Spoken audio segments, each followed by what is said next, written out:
Okay. So good morning. Good morning, everyone. It's good to have you here this morning. Um, can you mute? Thank you. I appreciate that. I also want to say good morning to those who might be who are live on YouTube and everyone here. Good morning. It's good to have you. How are you today? Today we are going through, we actually had an open house. My name is Dr. Eniabitobi Koyenu, and I will tell you a bit about myself as we go on. We had an open house, physical open house, and due to popular demand, we decided to, because some people... Good morning, everyone. It's good to have you here this morning. Okay. Sorry, I need to do something about the online. Give me a moment. And you mute, thank you. I appreciate that. I also want to say good morning to those who might be who are live on YouTube and everyone here. Sorry, give me a moment. To have you. How are you today? To turn this off. Today we are going through, we actually had an open house. My name is Dr. Eniabitobi Koyenu, and I will tell you a bit about myself as we go on. Awesome. Okay, then I have that under control. Technology can be interesting. Okay.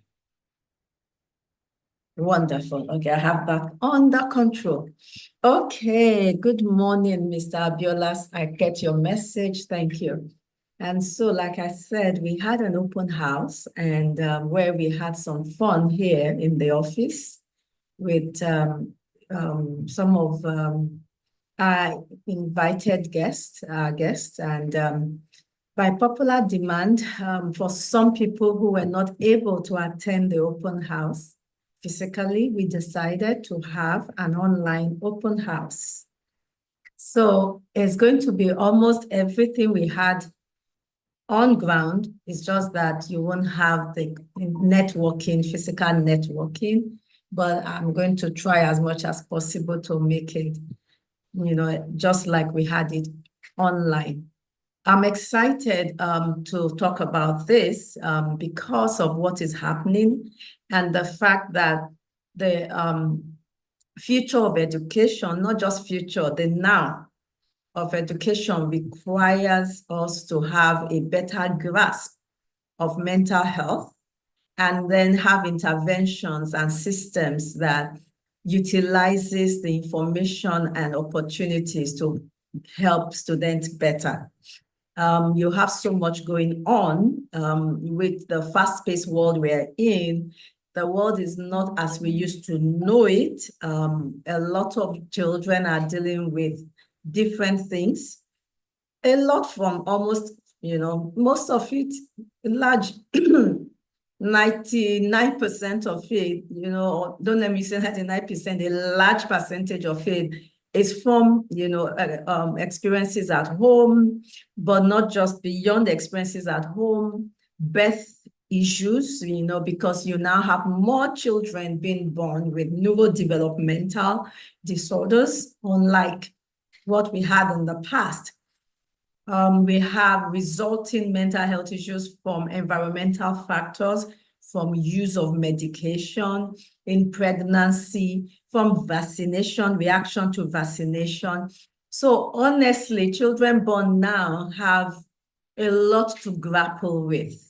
When you look at the history of vaccination, by the time a child is 1, if you count the number of jabs the child has received compared to 30 years ago, it is amazing that we are not having more mental health issues, brain-based issues than we have now.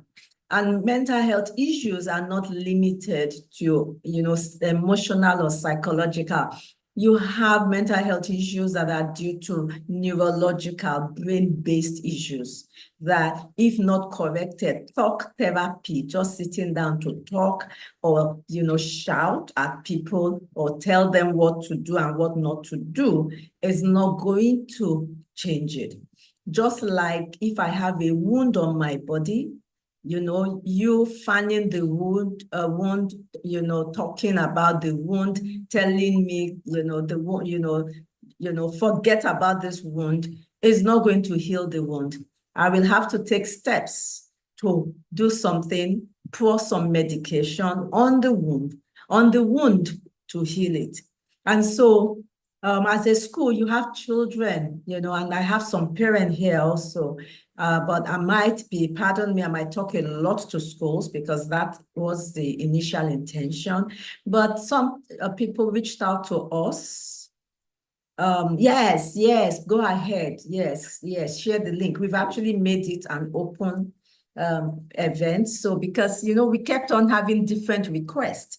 We actually had some people say, can parent attend? And we didn't think of that when we initially planned the event.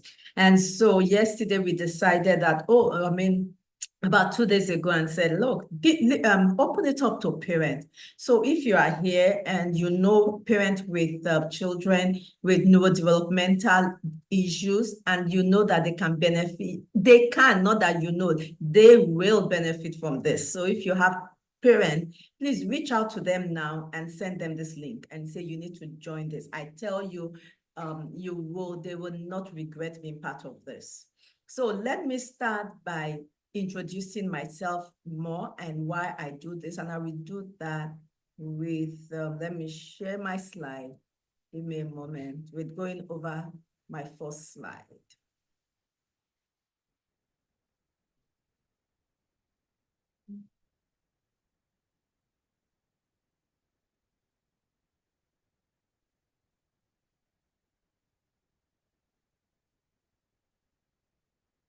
Okay, so my first slide, we are going to be, it's a full day. So that's why it's about 2 hours, like what you have in the open house. So it's going to be a lot of interesting stuff we're going to be talking about. And so I think you should be able to see my slide now. Let me put this into presentation mode. Present. Okay, so wonderful. Now, so we are going to start. So I'm going to be talking about on our flyer, we saw those interesting topics. We are going to be talking about mental health. We talk about what are the services we offer. We're talking about brain mapping, what brain mapping is, what neurofeedback is. Then we are going to talk about, as a school, what you can do to improve the mental health of your student. And then as anybody, anybody, whether parent or school, how you can improve the mental, what are things you can use to improve mental health generally. So sit tight for this interesting event. So like I said, my name is Dr. Eneabitobi Kuyinu, and I have my PhD in counselor education and supervision from Mesa University, Atlanta. And then I have my master's in marriage and family therapy from Abilene Christian University. And then I also have a doctor of chiropractic degree. And then, hold on, give me a moment. Ambila, can you help, have people come in? And like I said, please be free to share the link you have with people, parents, as we go on. And one of my staff will ensure that they are let in. So that I don't get distracted with the letting in, So I have a BA in theology from Life Theological Seminary, Lagos. I have a BSc in microbiology. I have a certification in Christian sex therapy from Richmond Graduate University, and then Institute of Sexual Wholeness. In addition, I have different certifications. I have certifications in biofeedback, certification in neurofeedback. I was an assistant professor of counseling at Richmond Graduate University, Atlanta. before returning to Nigeria recently. My journey, the why of all of these degrees? Well, my initial desire was I wanted to be a doctor. I wanted to be a plastic surgeon, but then at the same time, I was just too interested in the brain and how the brain works as a result of my own personal journey, which I'm going to talk about now. And so I was drawn a lot to how the brain works. So I had my BSc in microbiology in planning to go on to study medicine. And I actually went into medical school, Medilag. But when I got in, I actually decided that I didn't want to do medical medicine in that regard. By that time, I was more interested in non-drug approach to wellness. I wanted to see how I had learned so much, by that time. Maybe if it was when I was still 18, but by that time I was going for my second degree in medicine. I was not using medication. I had learned how to heal the body without using medication. I was so interested. And so when I got into medical school and I asked, so at that time, I mean, that was a long time ago, that was the early 90s when I went for my second degree. And I asked, so do you teach about how to heal the body naturally, prevention? And I realized that that wasn't really the path for that. So I decided to stop that and decided to look more into ways in which I can bring total healing to the body. And that eventually led me to a master's in mental health, focusing on systemic approach, marriage and family therapy, to looking at mental health, and later on to a PhD in counseling, for mental health counseling, focusing on educating and supervising counselors for licensure. And then that led me further into learning more on the natural medicine path that I'd always wanted, which was another 5 years in Doctor of Chiropractic degree, learning more about how to heal the body naturally using the central nervous system and healing the brain. So here you go. I finally got my introduction and my desire of learning more about the brain health. And along the way, neurofeedback, biofeedback, all about learning about the brain. Now, my question then is, why my interest in all of this? My journey started, and I have a book that I will show you later. Okay, I can show you now. It's called Are You Like Me? I'm sure you can see it. I'll show you again. This chronicles some of my journey and things I learned along the way. So my journey started with a traumatic brain injury at age 2 when I fell from a high point and I hit my head. And you can see I hit my head, and you can see the mark at the side of my face in this picture.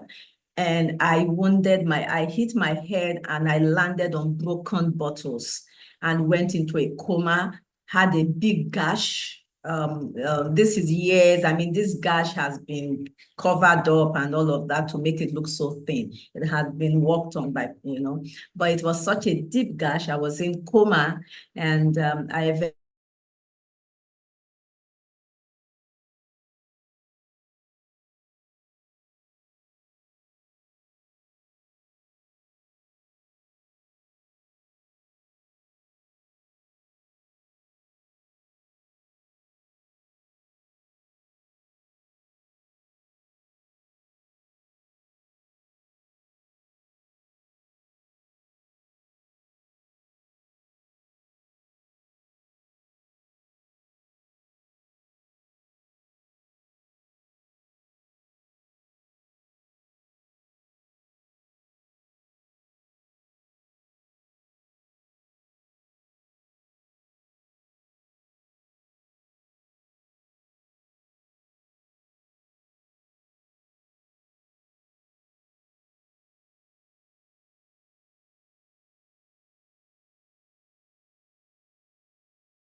Okay, sorry about that. I think that was a breaking network.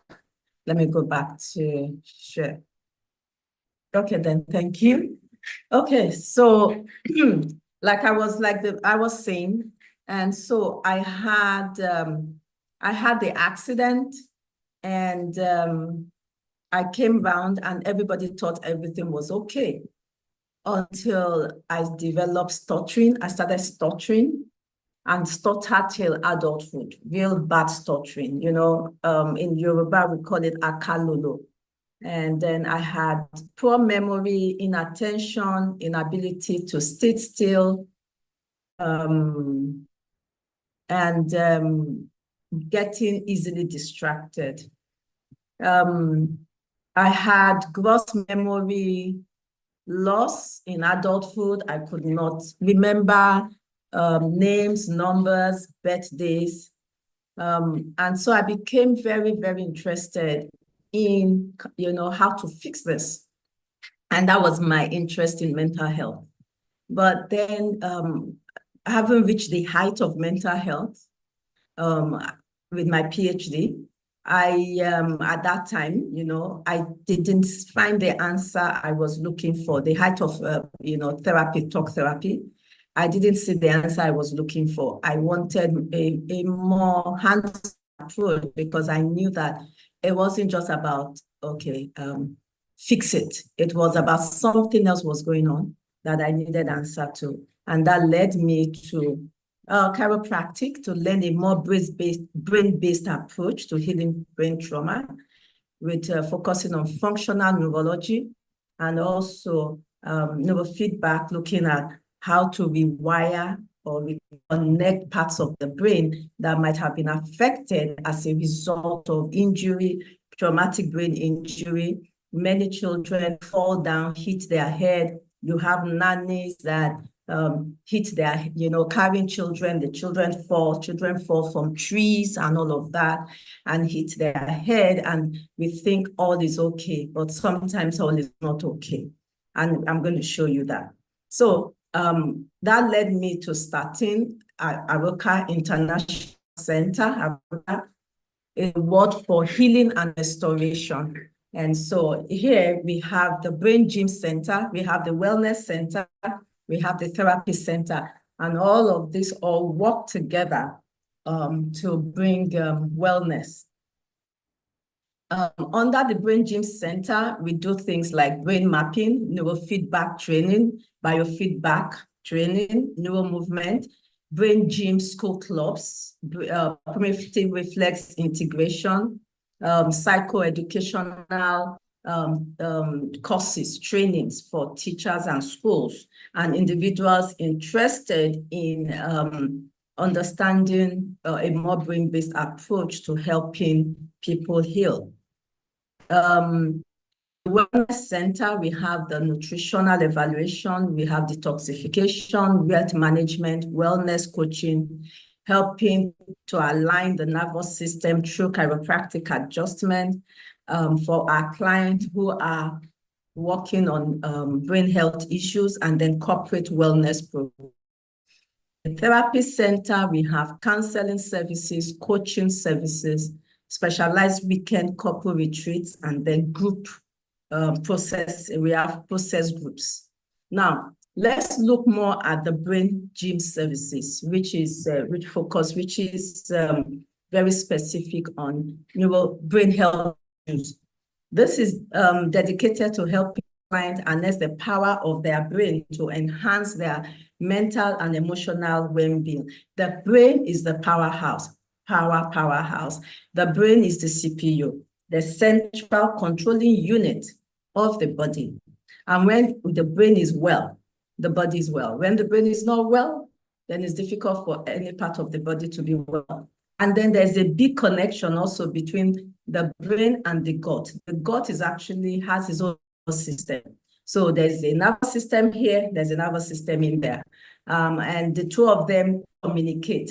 So if something is also wrong with the gut, with the inside, the intestine, the stomach, and your digestive system, then it's going to affect the top part. So there's a first brain, there's a second brain. They work together And so what you feed into your belly impact here. And then what you feed in here through your senses, you have the various senses, the eye, the nose, the perception, the hearing. So all of those senses, what also you feed into it, what you hear, what you see, what you smell, what you feel, what you taste, all of that, as I said, impact those various senses, impact what is going on in your brain and how your brain functions. What is mental health? Mental health refers to a person's emotional, psychological, social well-being. It affects how you think, act, and it impacts how you handle stress, how you relate with others, how you make decisions. It is a big deal, So many people think mental health is, oh, if you have psychological problems, if you are you're in a psychiatric hospital, that is for mental health. No. Managing stress can be poor mental health. Resiliency, when you break down easily, when you can't handle situation very well, that means certain part of your brain has not been strengthened to be able to manage overload. How you relate, it affects marriage, how you relate to people, how you, rather than sometimes how you solve problems, you make decisions. All of that is affected, is what mental health is all about. And it starts, in the womb. That is interesting. And I have a whole, course that looks at that. It starts in the womb. The mental health, your mental health is affected by the mental health of your mother, the mental health of your parents, your father, right even before you were born. It starts with the genetics, but beyond the genetics, we know that you are impacted by the genetics and epigenetics. Epigenetics means your environment. So the gene, so if you have a mother that is prone to depression, a father that is prone to depression as a result of, some things that have happened, and the gene is that you receive is a gene that codes for that, but then it doesn't automatically mean you are going to have depression. Now, if you're in the womb and the mother and your mom is very sad, she's not happy to have you. Maybe it was not agreed that they should have another child, and she's depressed, she's stressed. Your father is shouting saying, I don't want this child. You should not have this child. We are not ready for this child. Her cortisol level is increasing, because of that stress. The cortisol will pass through the umbilical cord into the child and trigger cortisol receptors. And so that child begin to experience high begin to have receptors for cortisol. And so it's primed for stress, for activity, for reacting, high reactivity. And so you can see how, a 2-year-old, a 3-year-old begin to have mental health issues as a result of issues, pre-birth issues before that child enters into the womb, and issues with that child in the womb. So, and when we talk, so it's not about being in a psychiatric hospital that, shows that you have mental health. Mental health is an essential component of our overall life. You have conditions, like I said, depression, anxiety. That child that, as I said, with the mother having high cortisol might experience anxiety, very reactive. Any small thing, the child is afraid, the child is uncomfortable, the child is reactive. Because, interestingly, I teach about when I have a course when we look at abortion and we look at a child in the womb, and the fact that at some point the child in the womb actually can sense movement and reacts to those movements. can actually, the ear starts working and can hear the tone of voice, conversations, and, sense it and feel it. So that is just quite interesting at how much information goes into that baby in the womb in the 9 months that the baby, or whatever number of months that the baby is in the womb. The key aspects of mental health is emotional well-being, ability to manage emotions and have a positive outlook at life, psychological resilience, ability to cope well, social function, to form healthy relationship with others, spiritual well-being, awareness and respect for God. All of this makes mental health, mental wellness. Mental wellness is the proactive practice. You have to, it's not something that drops on you. The person that is upset because somebody hit his car or her car and comes out and starts fighting and abusing and hitting, all of that are signs of poor mental health.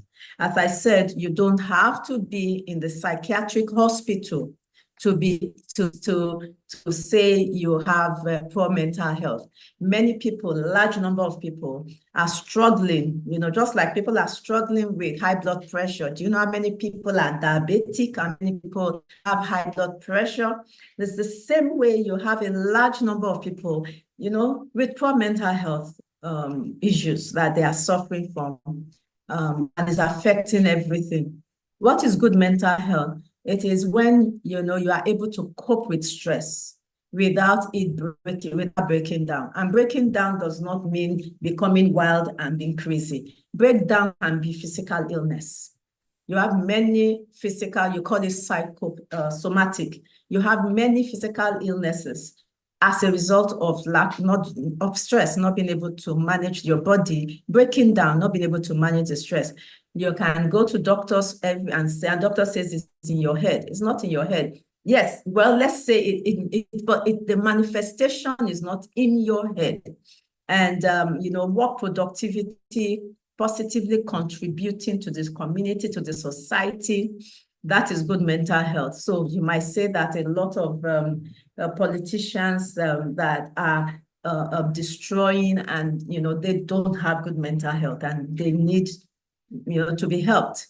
It involves having a positive sense of self, maintaining emotional stability and possessing resilience in the face of adversity.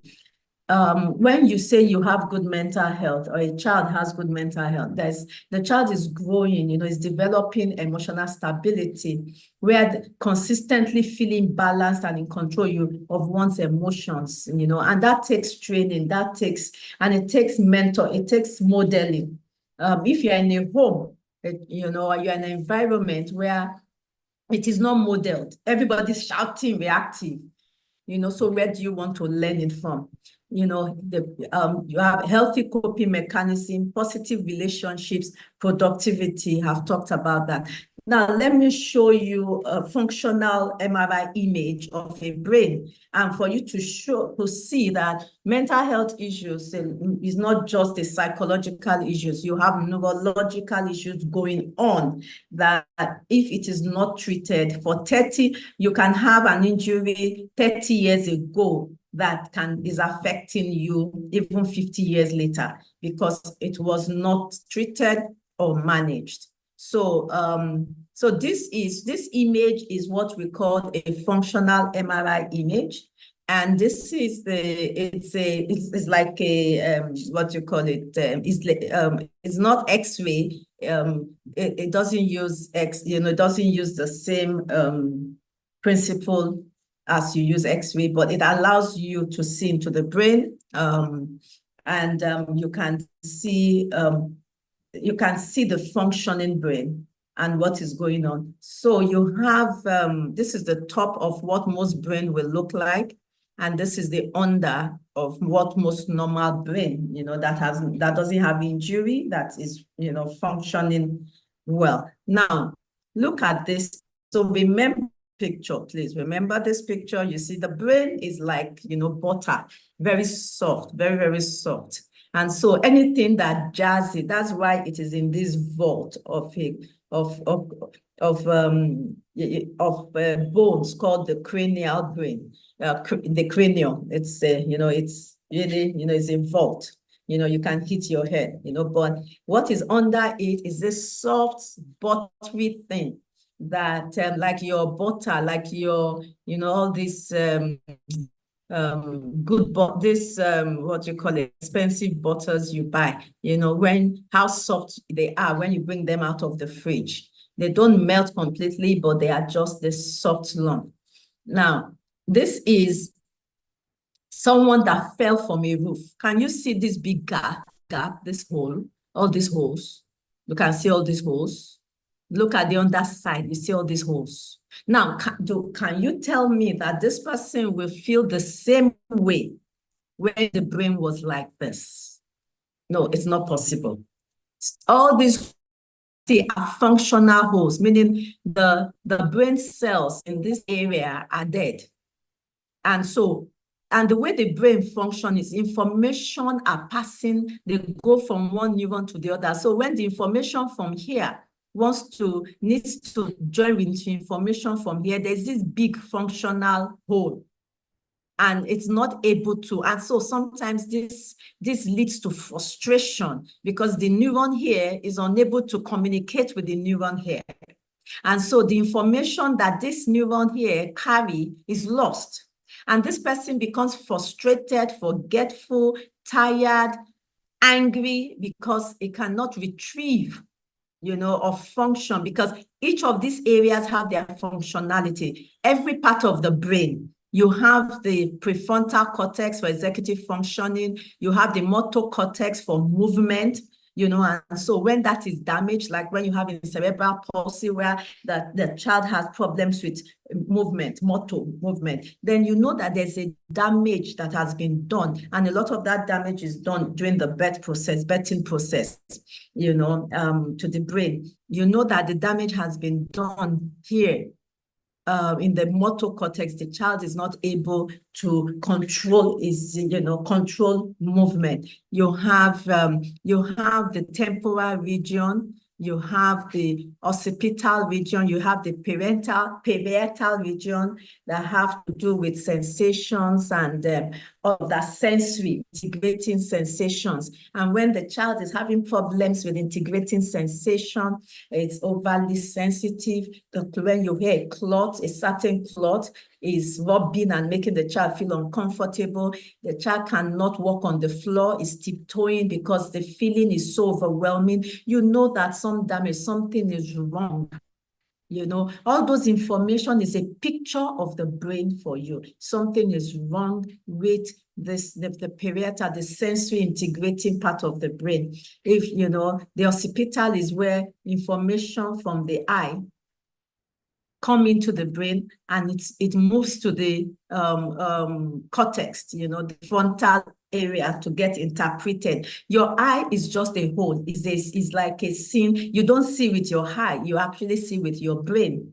And so sight issues are not eye issues a lot of times, except if it's lens issues. Maybe there's an eye issue is a brain issue a lot of times. So you have all of this, see this under part of the brain, all these holes, so you have this person having different problems. This is another brain. This is a 62-year-old man that fell from the ladder. Look at, this is a 36-year-old after a car accident. And many people after a car accident come up and say, oh, I'm okay. I had someone that died not so long ago, had a car accident, was hit by a trailer, got up, went home and said, I'm okay, died a few days, about 2 weeks later. It's not enough to say I'm okay because you are able to get up, but it is important to get checked out and get checked out well by professionals, people that know what to do. You have this person, 36-year-old, have memory and temper problem. You can see the whole front of the brain. There are holes everywhere. Look at both sides, the back of the brain. There are holes everywhere. this person is going to be so frustrated because the information that to you is so easy in minute second, information that you will retrieve without thinking. This person will be thinking, the information is not easy to retrieve, so you have all of this going on. Thank God we will not have known all of this without this functional MRI thing that we have access to. You have bad mental health can manifest in various ways. It can be mild, anxiety, it can be anxiety, low mood, and then it can be very severe, like depression. Do you know that substance abuse can actually be a mental health issue? It's not always an issue of, the person is just want to take drugs. For some of them, it is because the brain has some issues, and then the substance help to balance the issue. And so the brain is like, wow, I found what is going to balance me, and just grabs to it, and the person becomes very addicted. It's not every person that tries drugs or try alcohol that becomes addicted. So many times addiction, that's why part of what we look at is addiction. Addiction also sometimes is linked and related to brain traumas. Some, in many situations. Poor mental health impacts an individual's ability to function and do the things that they will want to do on a daily basis. So some of the signs, especially in school with children, persistent sadness, depression, prolonged feeling of hopelessness, worthlessness, self-esteem.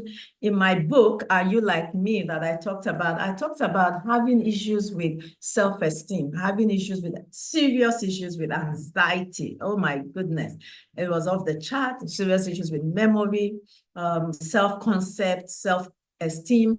I didn't like myself. The first time I actually started liking myself was in my 30s. I mean, you can imagine that was some while back, but that was when I started liking myself, because thank God, I had an encounter with God that helped me to begin to see myself in a different light. Anxiety or panic attack, withdrawal from social activities. You don't want to be around people. You just want to be by yourself. Also, I want you to see this. A child that has extreme emotional neglect, also do not develop well. Because do you know remember this, what develop the brain is social interaction. Please write that somewhere. Your brain develops by information that comes in through all the senses, the eye, the ear. And so when there's healthy social interaction, brain cells are developing, increasing in size. That's why it's important to expose children to as much. Let's stop locking them up. I'm sorry to say, yes, education is good. You want your children to be geniuses, but we are building children that might not have the tenacity, the ability to survive in a social world. You need socialization. You need play. You need children to be out there, to be connecting, to be experiencing, the world socially, so that the brain can grow and be strong and be resilient. And so this is a 3-year-old child. This is a brain of a 3-year-old child, normal 3-year-old child. This is the brain of a child that has experienced extreme neglect. Extreme neglect. The child, the brain size is small, the head is small, So we have to be careful to understand that everything we do on the outside affects the brain cells, how they are growing, how they are getting bigger, how they are storing information. It's some information they are storing. And the information they are storing is dependent on the information that they are exposed to on a daily basis. So there's a saying we say that neurons that fire together, wires together. your neurons begin to wire and lock up information as this is normal, as they fire. So when you keep saying to someone, you are stupid, stupid, stupid, stupid, stupid, the neurons that believes that carries that information begins to connect and wire and lock up that information, that even when you are no longer saying it, the brain is saying it. You are stupid, stupid, stupid, stupid, stupid. And after a while, the child begins to say to himself or herself, I'm stupid, stupid, stupid, stupid. So I'm not stupid anyway, but let's be careful, because the brain is wiring. It's a constant thing. It doesn't stop from after birth. It continues to the day you die. So every information, that's why you have to be careful of what you see, what you expose yourself, what you allow your children to see. Violence has increased as a result of a lot of violent movies that, shooting, children want to shoot. So your brain is wiring all this information. There are neurons in the brain called mirroring neurons that want to mirror, that wants to replicate, that wants to, there's a part of you that wants to mirror and replicate the information that are in the brain. So we have to be careful. Changes in sleep, appetite, substance abuse, like I said, can also be a sign of bad mental health. The mental health issues in children, and like I said, anxiety, depression, ADHD. That was my issue with ADHD. And you have learning disabilities like math disorder, reading dyslexia, reading disorder. You have math issues. You have different learning issues, ODD, oppositional defiant disorder, autism spectrum disorder. Now, let me say something here. We are also big now on autism, because the autism is one of the neurodevelopmental disorder that is very obvious, cerebral palsy, autism. But I want to challenge you today that there are many that are not so obvious, that we ignore, and they are debilitating. They do not allow the child to reach his full potential. For instance, anxiety disorder. It might not be obvious like autism, but it will hamper that child. In later years, these are children that are likely to enter into full-blown depression, suicidal, because it wasn't treated, it wasn't attended to. You just say, at least she's passing, she's doing well in school. Attention deficit, ADHD, is another one. I call it quiet learning disability. That was the one I had, and I was beaten to pulp because I forgot everything. I lost my bag in school. I lost my water bottle. I lost my keys. I lost everything. And, my self-esteem went down with it. I felt I wasn't good enough. I wasn't intelligent enough. I must be stupid. And, it took God, helping me to find myself. And, and in my journey of finding solution for myself, but knowing that not just many other children, many other people are experiencing this. I see a lot of people who have ADHD childhood that were not helped, that in adulthood are in full-blown depression. They feel like a total failure in life because everything they've done, nothing good had come out of it. And they are just like at a point where they feel that their life was just a failure.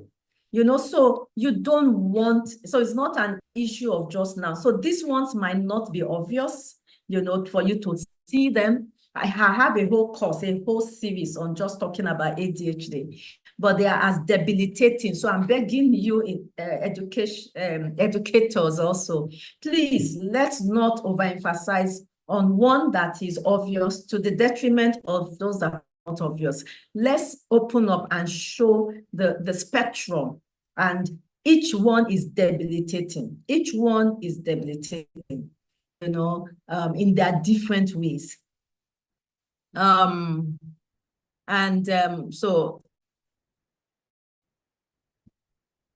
how do you assess mental health in children? Behavioral observations, you notice things. Don't ignore what you are noticing. aggression, withdrawal, change in academic performance, not wanting to have friends, clingy, all those kind of things. Emotional check-ins, how are you doing? What is going on with you? Are you happy? What's making you sad? Developmental milestone, knowing what the child should be doing at a different age, and is the child meeting those milestones. Psychological assessment, we do quite a number here. You have standardized assessments, please. You have free ones online that you can use, but honestly, professionally, look for standardized assessment, because those have been research standardized to ensure that, the margin of error is very minute, especially when you are dealing with mental health or brain health. You don't want to put in interventions that will not give you the results you want. And then parent and teachers report. We have reports that you ask questions. There are assessments that ask questions from parent and the teachers to be able to assess what is going on with the child. So what are some of the warning signs of a mental health issue?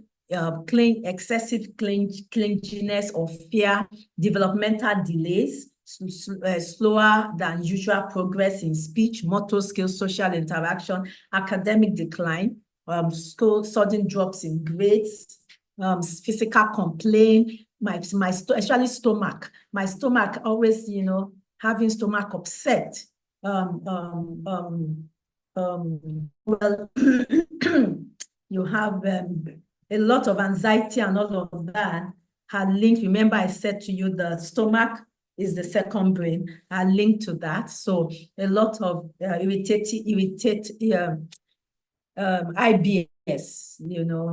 syndrome, irritative bowel syndrome, and then aggression or self-harm behavior. Acting out can be physical, emotional, lashing out. You don't love me, leave me alone. You hate me, I hate you. Those kind of behavior. Sexual acting out, engaging in self-harm, even cutting self, because of the emotional, I had somebody say to me, my emotional pain, the only way I could relieve it is by cutting myself, that the physical pain is less than the emotional pain. So I get some relief from the emotional pain through a physical pain. So that tells you, I wanted to say brethren, that tells you how heavy emotional pain can be if cutting a physical pain, is less intense, more easier to manage than the tension in the heart, that people start cutting themselves just to ease the tension in the heart. So thank you for that. Our first talk is done. Before I move to the next one, which we look at brain mapping and all now, what you can do. And then the third one is what you can implement in school and brain boosting interventions. Let me take some at this point before we go to the next one, which is this. Let me take some questions from us. Let me stop this. And let me give us an opportunity to interact a bit. So please, you are free to unmute yourself. Is there...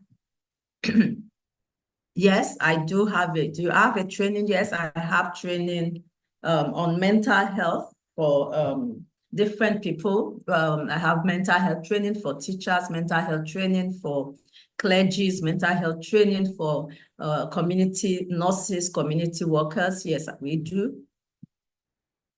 We have brain health coach certification training. Yes, that's a lot of what we do more. Any other question, please feel free to ask now before I move on. Any other question? And then let me ask you a question so that I know you are following me. So can you tell me so far, what is that one thing that you said you will say you have learned, something new?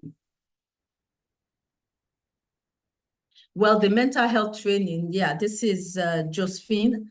The mental health, the general mental health training will depend on demand. So a lot of times we do our training, we are going to have some online we are going to have some online thing that you can do on demand, but for the physical or webinar, it will be on is when we have a demand for it. But we'll let you know when we are having the next one. We always send information out. And then somebody said, my son asked, what happens when you are stressed? When you are stressed, basically your ability to cope goes down. Your resiliency goes down. Your reactivity goes up. So that's why it's when you are stressed, you are not, it's difficult for you to be nice. It's difficult for you to be that lovely person that you want to be. That's why, one, don't try to make decisions when you are stressed. Don't, as much as possible, don't deal with major issues. Go take some time out, find ways to distress. There are so many ways to do that. And then, and come back. And then your reaction during the stress moment shows you, what's going on with you and, your areas of weakness and how resilient you are. And then you need to work to build resilience, just like everything in life. The cells in the brain are like muscles in your body where you gym, you build muscle by lifting weight. So there are weightlifting activities, and we look at that when we talk about brain boosting intervention. There are weightlifting things that you do to strengthen your brain muscles. Let me put it that way. Let's say your brain muscles. Yeah, there are things that you do. So thank you. I'm asking, so what have you learned so far? Can you just quickly tell me that? Somebody, Abiola, says, I just learned that there's a kind of twin relationship between the brain and intestine. Beautiful. Oh yes, that is a very important one. And that means you eat for your brain. So when you are eating, you are not just only eating, you are also, whatever is going in your stomach is also affecting your brain. And then a lot of neurotransmitters, that is brain chemicals, are produced in the stomach. Your serotonin, your dopamine, they are produced in your stomach. So you can imagine if things are not healthy in your stomach, and you are not at peace, anxiety affects you in your belly also. So imagine if you have irritable bowel syndrome, just the impact on producing all those neurochemicals. And those neurochemicals, the serotonin helps you to be calm. Dopamine gets you motivated. Norepinephrine and epinephrine gets you, walking. And so when you are not producing all of these hormones, what you call it, neurochemicals, you can imagine what will happen to your life. Neurons that fires together, wires together. Very true. So you use that information to ensure that you are firing the right neurons together, because eventually they will wire together. So ask yourself, what are you firing together in your children? What are you saying to them? What are you exposing them to watch that is constantly firing together? Because they eventually wire together. Okay, somebody said, I learned the scientific explanation for why mental health issues are sometimes hereditary. Wonderful. Very true. You transfer things you have. Your gene, your child is not going to get a new gene from somewhere. If there are areas that are already weakened in your system, from your head to your toe, every part of you, that's what you transfer. My children just learn not to stress me because they found that I won't be loving if they stress me. I love that. Yes, they shouldn't stress you if they want the best out of you, because you can't give your best when you are stressed. I love your answers. Thank you. Keep it up. It helps me to know that I'm making sense to you. I just learned that trauma and accident can cause holes in the brain. Yes, mind you, not necessarily a physical hole, but functional hole, because the cells are dead in those areas and then becomes like holes.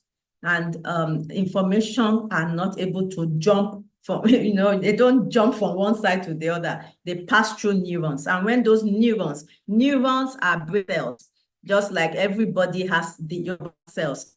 In the brain, we call them neurons. They are tiny, tiny things that they are moving. They carry information through waves.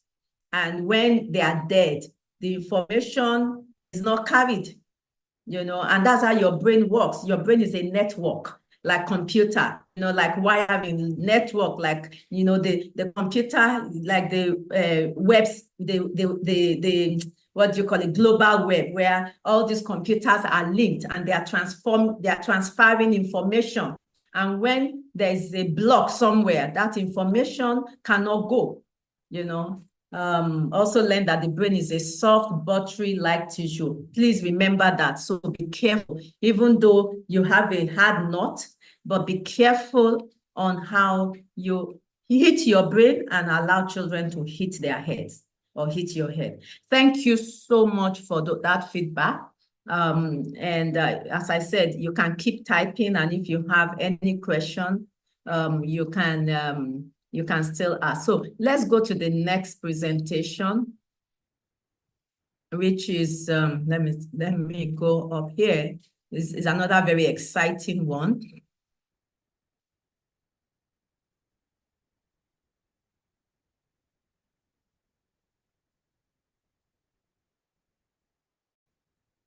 So here we want to see, some of you have been looking forward to learning about what brain mapping is. So we want to look at, so what are certain new things out there? So now I've laid the foundation for mental health. And hold on, maybe let me do this instead. Give me a moment, because I think I'll make this the last. So please, I want to encourage you.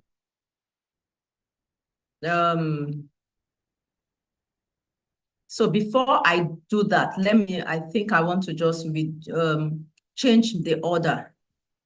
I'm showing this. So let me do the next one, which is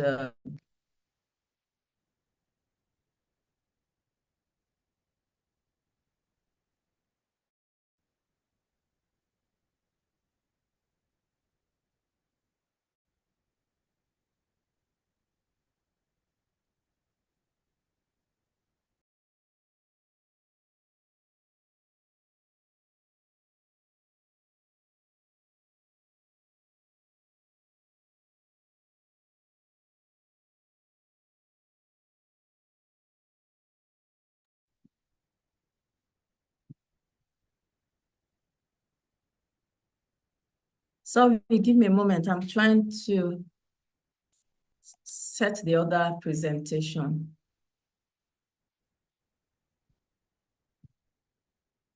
Okay, well, let me go ahead, and it's I don't know why I'm trying to escape it. Let's see. Exit full screen. Good, thank you. So let's look at quickly strategies let's quickly look at this, and then we'll end with the one I was going to do now. Let's look at strategies that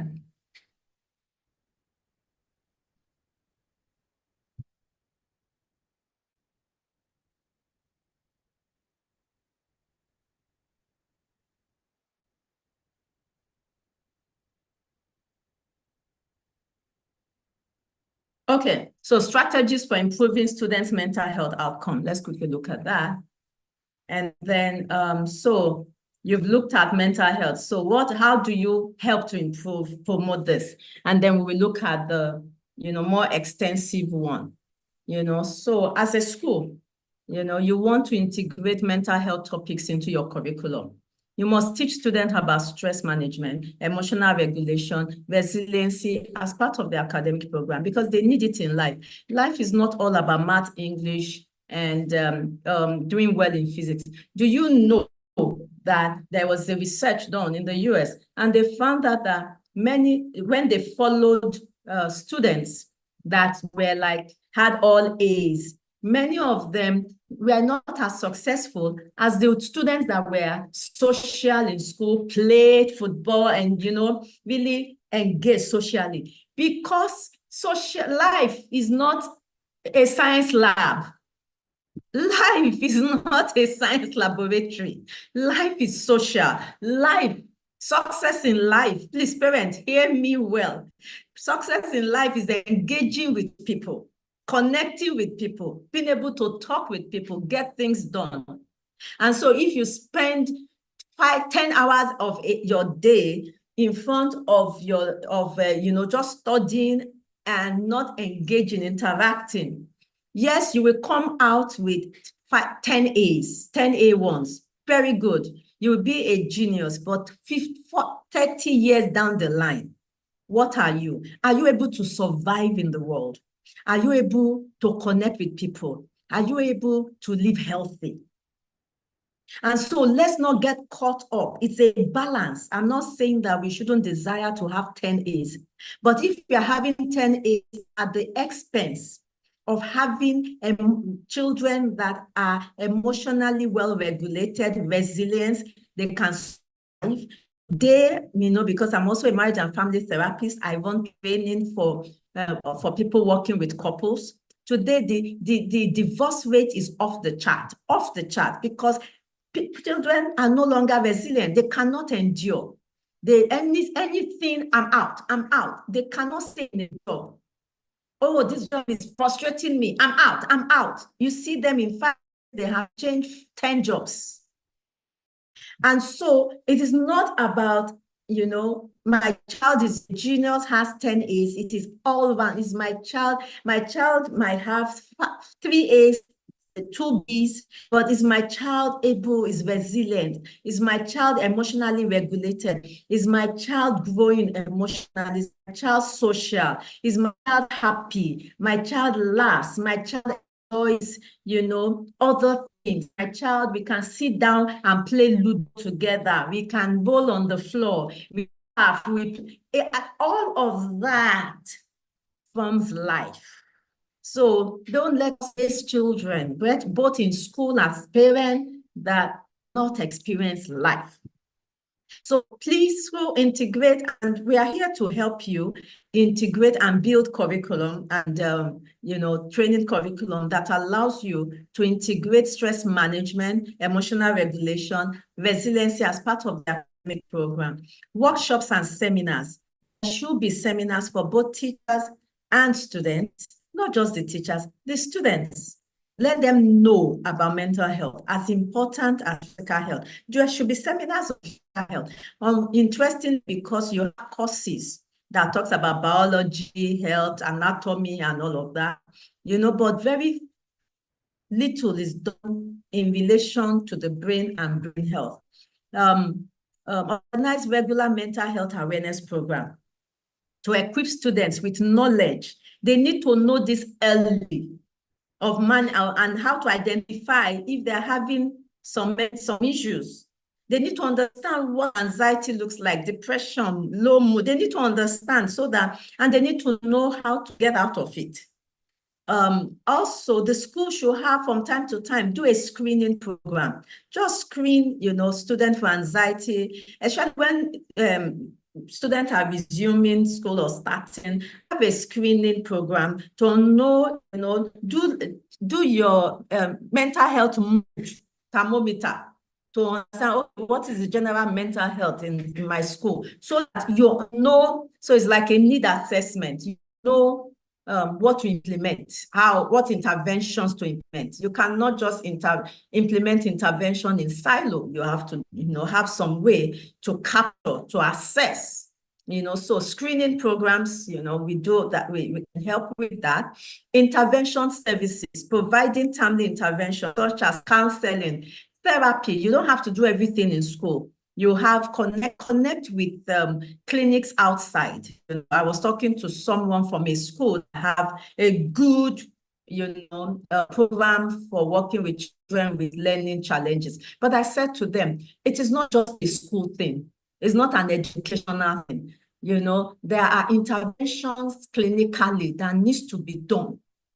A child with cerebral palsy, yes, it's good. The school can have intervention, but that intervention are focused academically. But then that child should also be seeing a clinician that working with the parent that is focusing on, developing, clinically helping to attenuate or helping to correct, the areas that needs correction. So it's important to be able to work with professionals, refer, is hand in hand. The same way a clinician will not say, oh, I know about brain health, so I will teach my child at home. We send the child to school to learn. The school also should partner, work with clinician, refer parents, and it's not stigmatization, because everyone has some form of mental health issues or the other. It's just that some are worse than others. Encourage physical activity and wellness program. Please, let's stop using sport time to do homework. Please, parents also. Your child, as part of the development, remember I said the brain, part of the brain development is through the senses. One very important sense is sense of proprioception, the joint movement. The more your joint move, the more the brain is strengthened and developed. So when you sit down, your child is sitting down from morning till night in class, from morning till afternoon, come home, sitting down from morning till evening doing homework. You are not developing proprioceptive input into the brain. That's why we have all these joints. See, all these joints. Sorry, let me see. I think is my camera off so that you can see some of what I'm doing. I'm sorry. I said, that's why you have all these joints. See, all the joints, all of them, they are proprioceptive. They provide information to the brain, motion, movement. We can't afford, that's why sickness is multiplying, because the brain is not being developed to be resilient. There is no motion, so promote regular activities, sports, fitness that are well known. Play, family play, school play. Play is the best way to learn. Nutritional education, eating healthy, teach students, teach parents, PTA meeting, invite people that are dietitians, nutritionists, invite them. Let PTA, let it be a real education, because it's training children through school is a joint partnership between parents, PTA, and teachers. And sometimes parents don't have opportunity for those information. At PTA meetings, whether it's online, whether it's physical, bring experts to talk about things that can help improve the work that we are doing in school. Am I making sense? Please let me have some, some feedback. Am I making sense? You can just put it in the chat box if, thank you. Thank you. Thank you. Yeah, good. So encourage me so that I know that you guys, yeah, thank you. Beautiful. We need to change things. We don't need to wait for the Americans to teach us what to do. We know what to do. We don't need Britain to teach us what to do. We know what to do. We used to do it before. Let's get back to doing it. When I was growing up in the 70s, early 70s in school, I used to play 10-10. There's break time. You go, you run, you scream, you play 10-10, you do things, you come back, you get home, you play, you eat, you sit down, then you go to bed early. You go to bed early.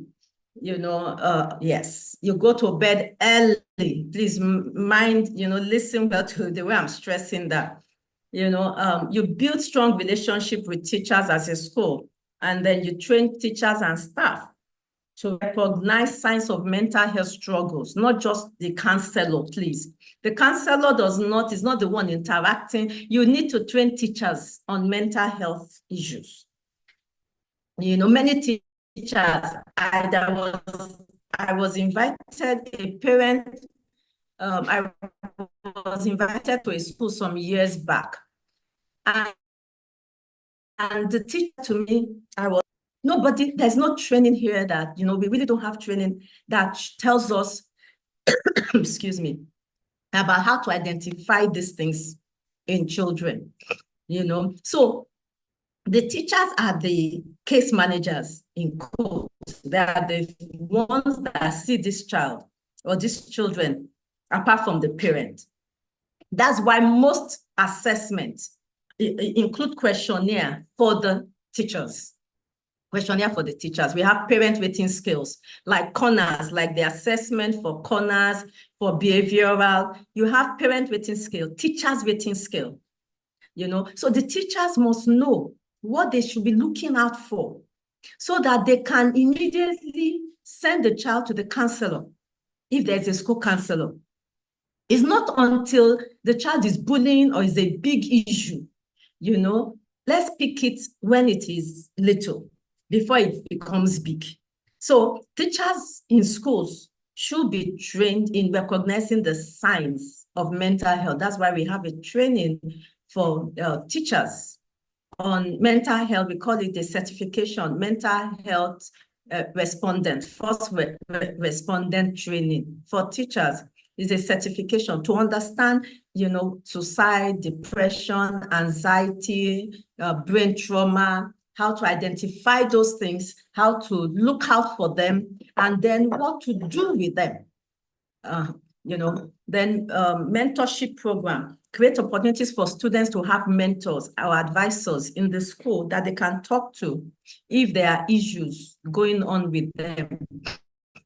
Then as a school, it also provides a crisis intervention hotline, and then they are made into a crisis response team so that when things happen, it's not everybody that needs to handle it. They can be referred to this group to handle it. We are working as an organization on a crisis helpline, for schools. It's not out yet, but it's something we are working on. Collaborate with parent education. Refer parents for family counseling. Oh boy, the reality is that a lot of times when parents bring children and says, fix my child, I just smile because the child does not live in silo. A lot of issues are relational. A lot of issues are family issues. And so many times you are working with the children, but you are not getting much result because that child is going back to the home. So it is the whole home system that has to be understood and worked with. And so many families need to reorganize and reorient, the way they are doing things in order to help, the child change. But if you are just sometimes working with only the child without, looking at if a parent has marital problems, it affects the child because the child is the DNA of the parent. The child takes the energy from the parent. So when there's unhappiness, when there's moodiness, when there's sadness, you expect, and you're inside that environment and you are sharing the same DNA with the person that is sad, you think that it won't be affecting you. It will, as a child. I had a counseling session with some young adults some years back. And they said to me, they were married. They said to me, we wish our parents even went their separate ways because they helped us staying together. That because they were so toxic to each other, toxic. And that toxicity, imagine, it's just like, imagine living in imagine a fish in gutter water, and how that fish is going to feel in gutter water, apart from HRR that survives in gutter water. But normal freshwater fish living permanently in gutter water, if that fish will not be healthy. It's until you change the water, into clean water. So many times parents have to, so I'm talking to parents now, have to, for the sake of their children, not just look for solution for that problem. Even if you, the mother, you're okay inside that toxic. You are okay inside toxic relationship. They don't have the same maturity as you. And you are not even okay living inside that. You think you are okay. Some of those, your headaches, stomach problem, high blood pressure, diabetic, is as a result of that toxicity you are not correcting. You think you are surviving. You are not. The children also are not surviving. But that's the talk for another day. Like I said, I do a whole series on marriage. You cannot be living in a toxic environment and thrive, and the children thrive. So parents, children should be fed, for family counseling. Listen to what the children say. Develop action plan. Children are child. I was running a group for children of divorce old. The other older children were like, keep quiet, keep quiet. She said, no, I'm not going to keep quiet. I'm tired. My mother should stop. She goes online. This was not in Nigeria, but it's happening. It's something that will happen in Nigeria because of, the changes we have now. He says, my mother goes online and always chatting with all these men. And then she will bring these strange men home. I want it to stop. I don't want her to be harmed. Children are seeing. That was a 3-year-old. Knew that her mother was going on internet, chatting with dating men, and then the men will come to the house. She knew. 3-year-old. Please, our children are seeing, they are hearing, and they are feeling, even if you say you are fighting behind closed door. Hey, they sense it, they can feel it, they feel the energy in the house, the tension that is as thick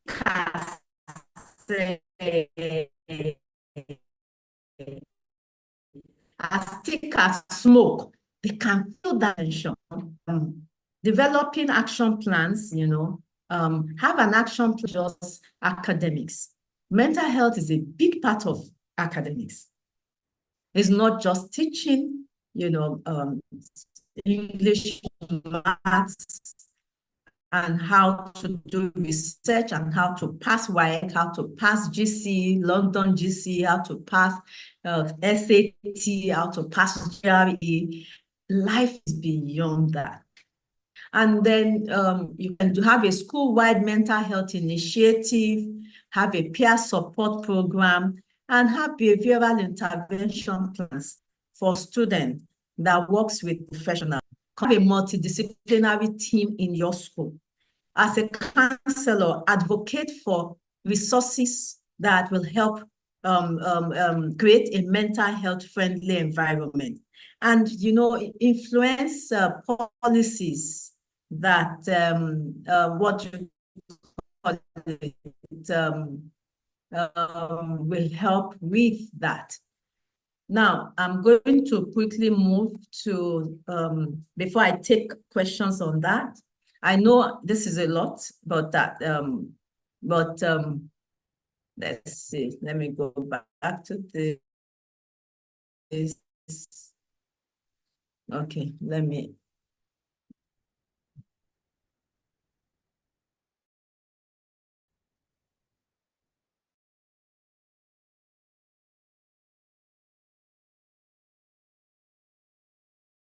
So let's quickly then look at, because this will, let's look at boost, and we'll look at the bigger picture.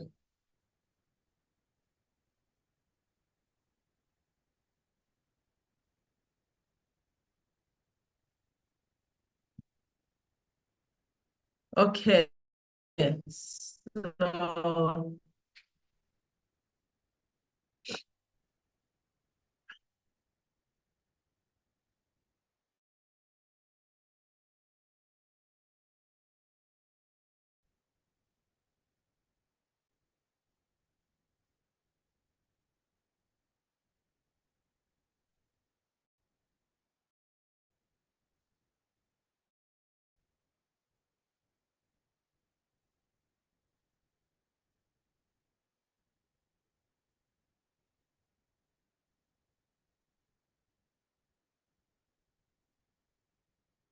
well, I don't know. I think it's a network. It should send it to be slow. No, not what I want. I want to. Okay, so that I don't waste time, I was trying to it's not showing me that option, so I'm just going to increase this. I need this button. Okay, maybe. Okay, I've seen what I'm looking for.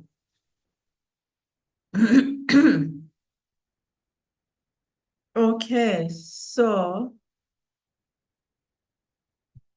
what are brain boosting interventions? I'm sure like you've heard so much now. It's time to see what are some solutions. So brain boosting interventions can involve a combination of lifestyle changes, mental health exercises, dietary adjustment. And then so I have a list of some things that can help. Physical exercise. Improves blood flow to the brain, encourages the growth of new neurons. So even if there has been an accident and neurons have died, new neurons are being produced. You don't stop producing neurons. It's just that production slows down with age. So enhancing memory and cognitive function, physical exercise, cognitive training. That is how you lift weight. Activities like puzzles, memory games, reading, not reading chemistry and physics alone, but things that are, enjoyable and challenging. Learning new skills, not being forced to do it. Not, you must learn music because my friends, have a, I need to meet with the Joneses. I need to, and my child is learning. No, it has to be for it to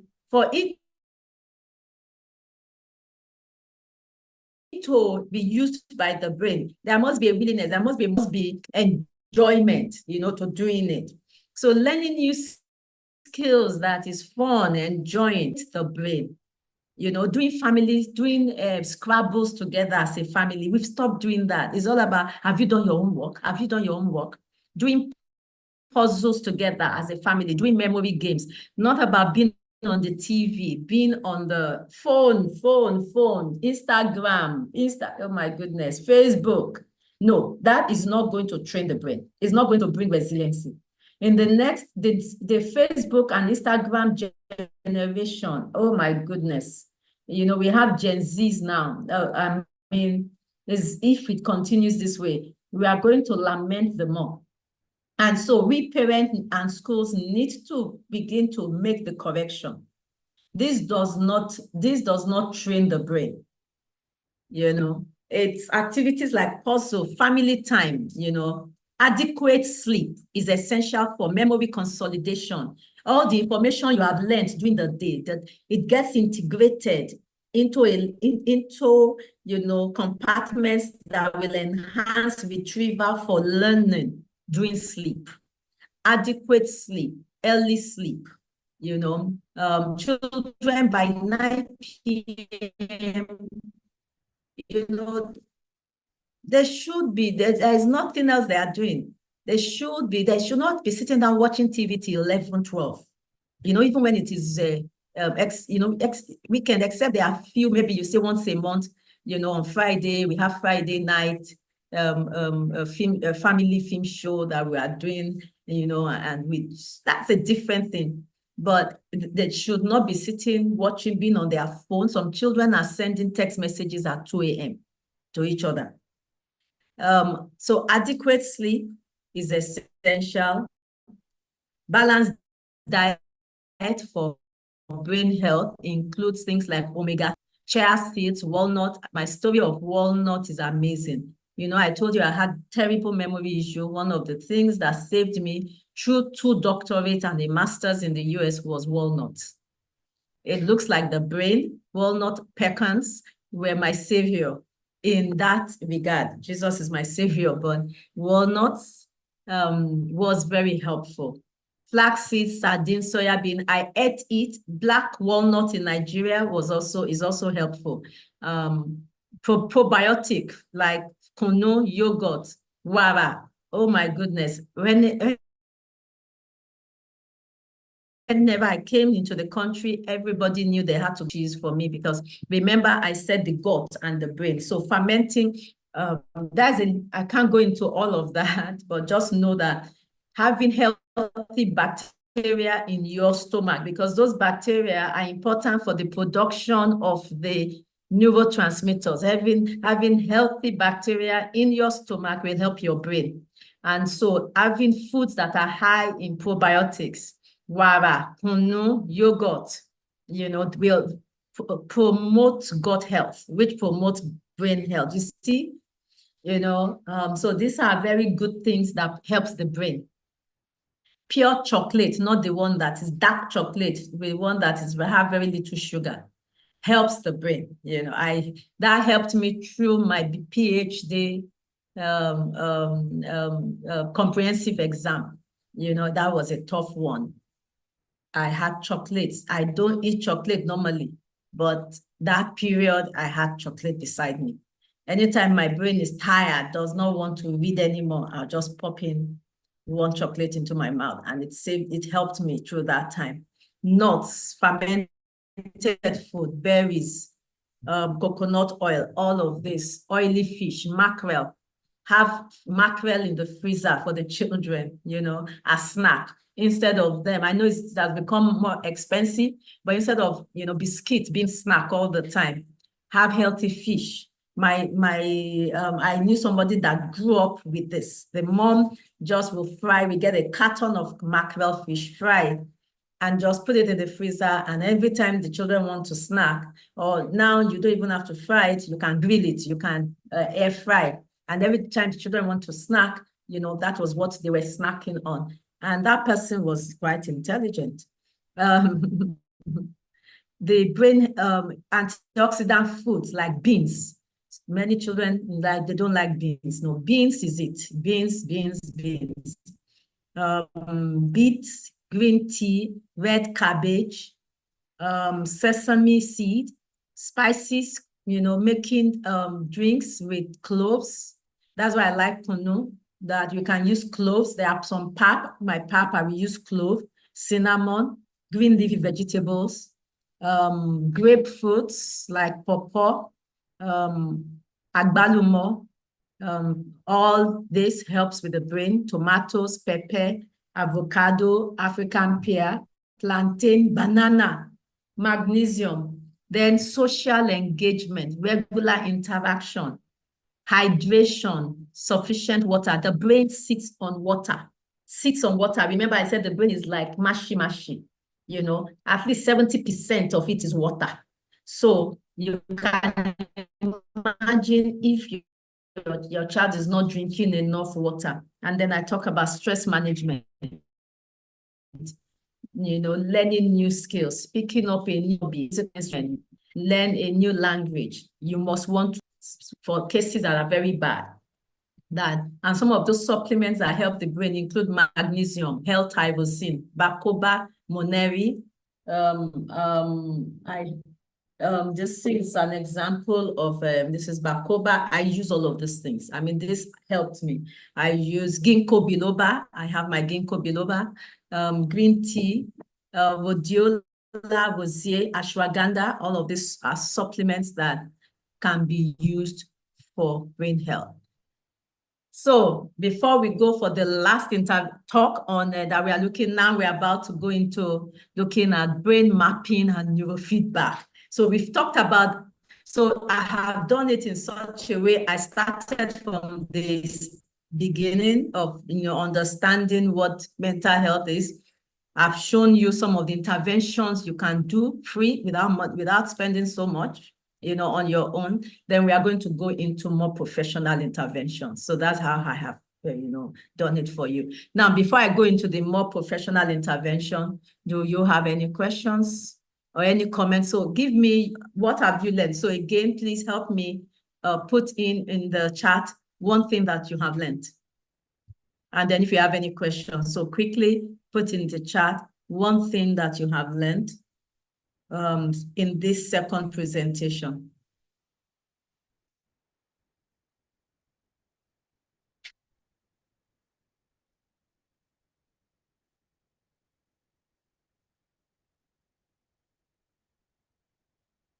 So just type it in the chat. I'm waiting before I go on.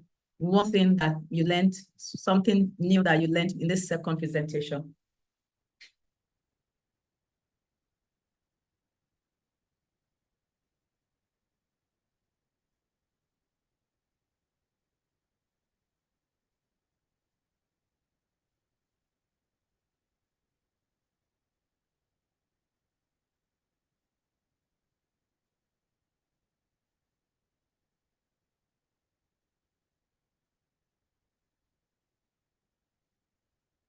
I'm yet to see anything. I'm still waiting. Thank you.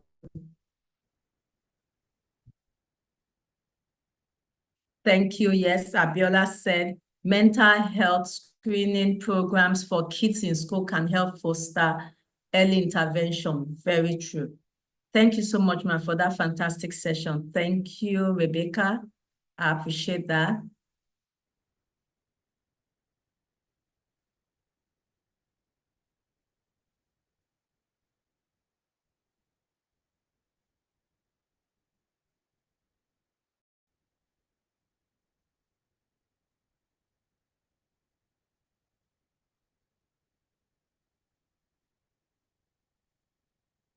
So I'm going to start the last session because of our time so that we can meet our end time.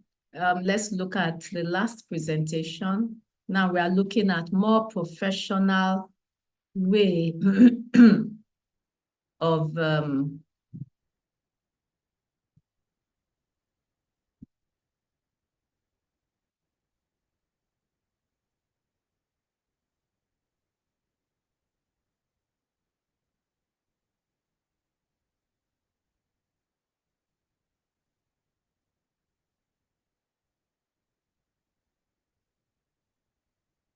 so Rebecca, thank you. I think helpline. Okay, I appreciate all your feedback. I think helpline for kids is also a brilliant idea. It will help with issues of bullying and other.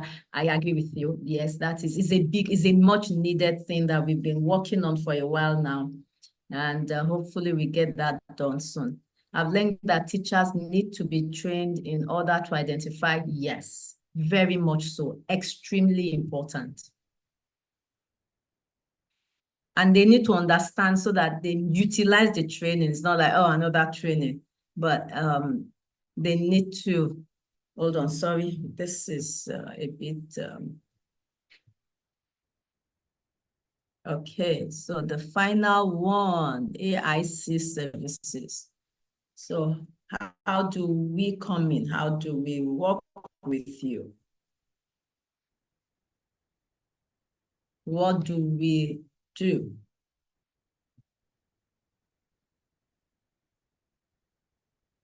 Awesome. Here we go. So, Aruka International Center. The meaning of Aruka is healing and restoration. So, part of what our focus is healing and restoration. Then we have the BrainGym Center that is help you maximize your brain. You don't have to have you don't have to have issues. Everybody needs to maximize their brain. Rachel said, I learned that learning takes place in school when the child relates with others, not all about class. Yes, thank you. I was waiting for somebody to say that. You know, that it's not about my child had 10 A's. Who cares? I'm so sorry to say that. If the child cannot relate with people, if the child in 30 years' time is not successful, but had 10 A's, you know, if the child is depressed, if the child is unhappy in marriage because doesn't really know how to talk or how to, you know, communicate, and the child is unhappy, the 10 A's, you know, will not help at that time. So it's important that we have our priorities set right in this world that we are in right now. So thank you, Rachel, for bringing that out, that learning takes place in school, not just in class, not when a child is relating with others beyond just class. And that's why the environment must be healthy so that that relating can be healthy. It's so important. That's why the teacher needs to understand about mental health, about how to breed a mental health-friendly environment in the classroom so that relating can improve mental health. And that is the same in the home also. Parents need to understand mental health and the impact on the children and how to breed a home that is mental health friendly, not just for themselves, but especially for their children. Because their children don't have a choice, but they have to be in that environment. The parents have a choice. They chose their partner. The children didn't choose their parent. So the parents they are the ones that are responsible because they made the choice to work to help the children have a mentally healthy environment. So we are dedicated to helping clients harness the power of their brain to enhance their mental wellness. Now, what are some causes of faulty development in the brain? Maternal nutrition, I told you that. Maternal stress, I've said that. Maternal immune activation can affect the child in the womb. Maternal drug use, maternal genotype, all of this can lead to various issues in the child, in the womb. Then outside, after the child is born, what are some factors that can affect the child? The gut, the kind of, even when the child is being breastfed, the mother there's still a lot coming from the mother to the child, the nutrition, the stress outside, parenting. Those are some prenatal and postnatal factors. What is brain mapping? Brain mapping we use here is a non-invasive, let me move this up so that I can say, procedure that we use in our clinic that is painless and safely measure brain activity. While other tests will measure structure, mapping measures function, how your brain is functioning. I call it, come and see the color of your brain. Everybody, in my opinion, should have a brain map at some point or the other, not just the children, even the parents, because it tells you why you do what you do. And I will show you why, how. It's amazing. So it tells you how your brain functions. Most importantly, brain mapping yields critical information needed to design a customized neurofeedback program, or if you're a counselor, we can give you the report to develop intervention plans to help the child or the parent or whoever you do the brain map on to heal.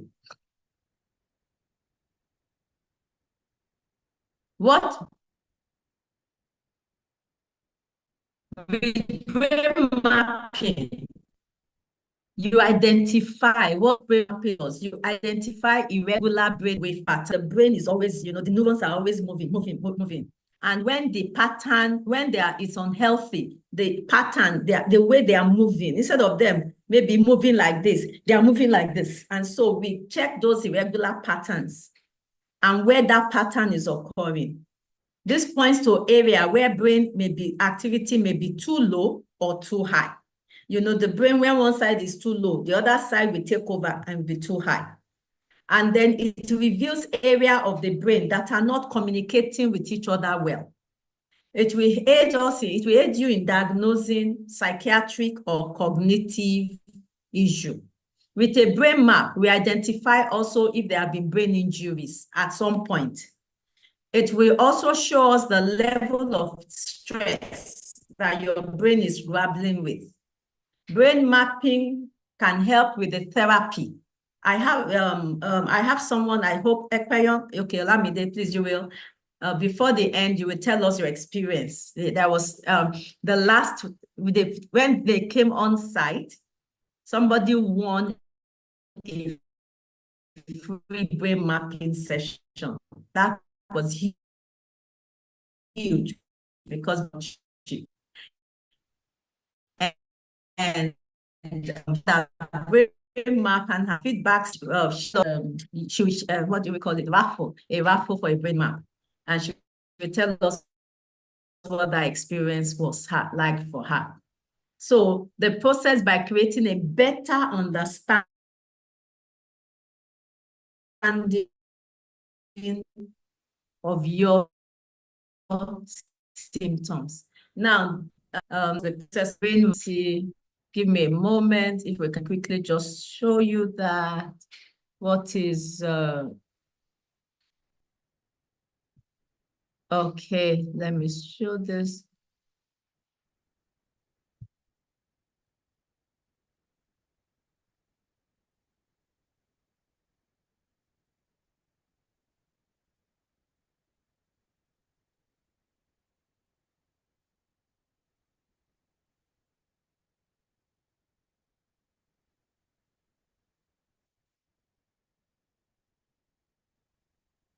For more intrinsic methods employed to ascertain mental act.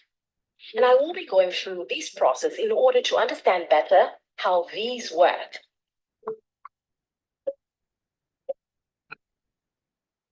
Of 19 points. Yeah. So to do a brain map, you will be put on the map. This is the EEG cap connected to an amplifier. The waves are very tiny. They cannot be seen with the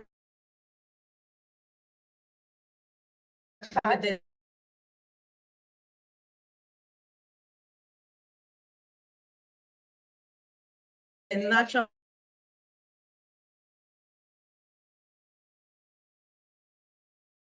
eyes. You can't feel it, so it goes into the signals into the wires, and then the wires are all bunched up here. Right. And then that is plugged into the amplifier.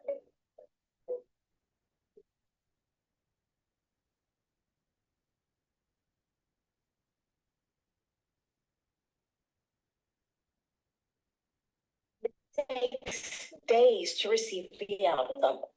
The brain map before us is a male brain that appears very low. So after the brain mapping, then looking at this brain, you see, I know automatically. So I'm going to stop this here because I'm going to, I just wanted to show you. Like they have. And this video is available, so you can have it. So less because of time, but I wanted to just show you how to. Sorry, I will be asked.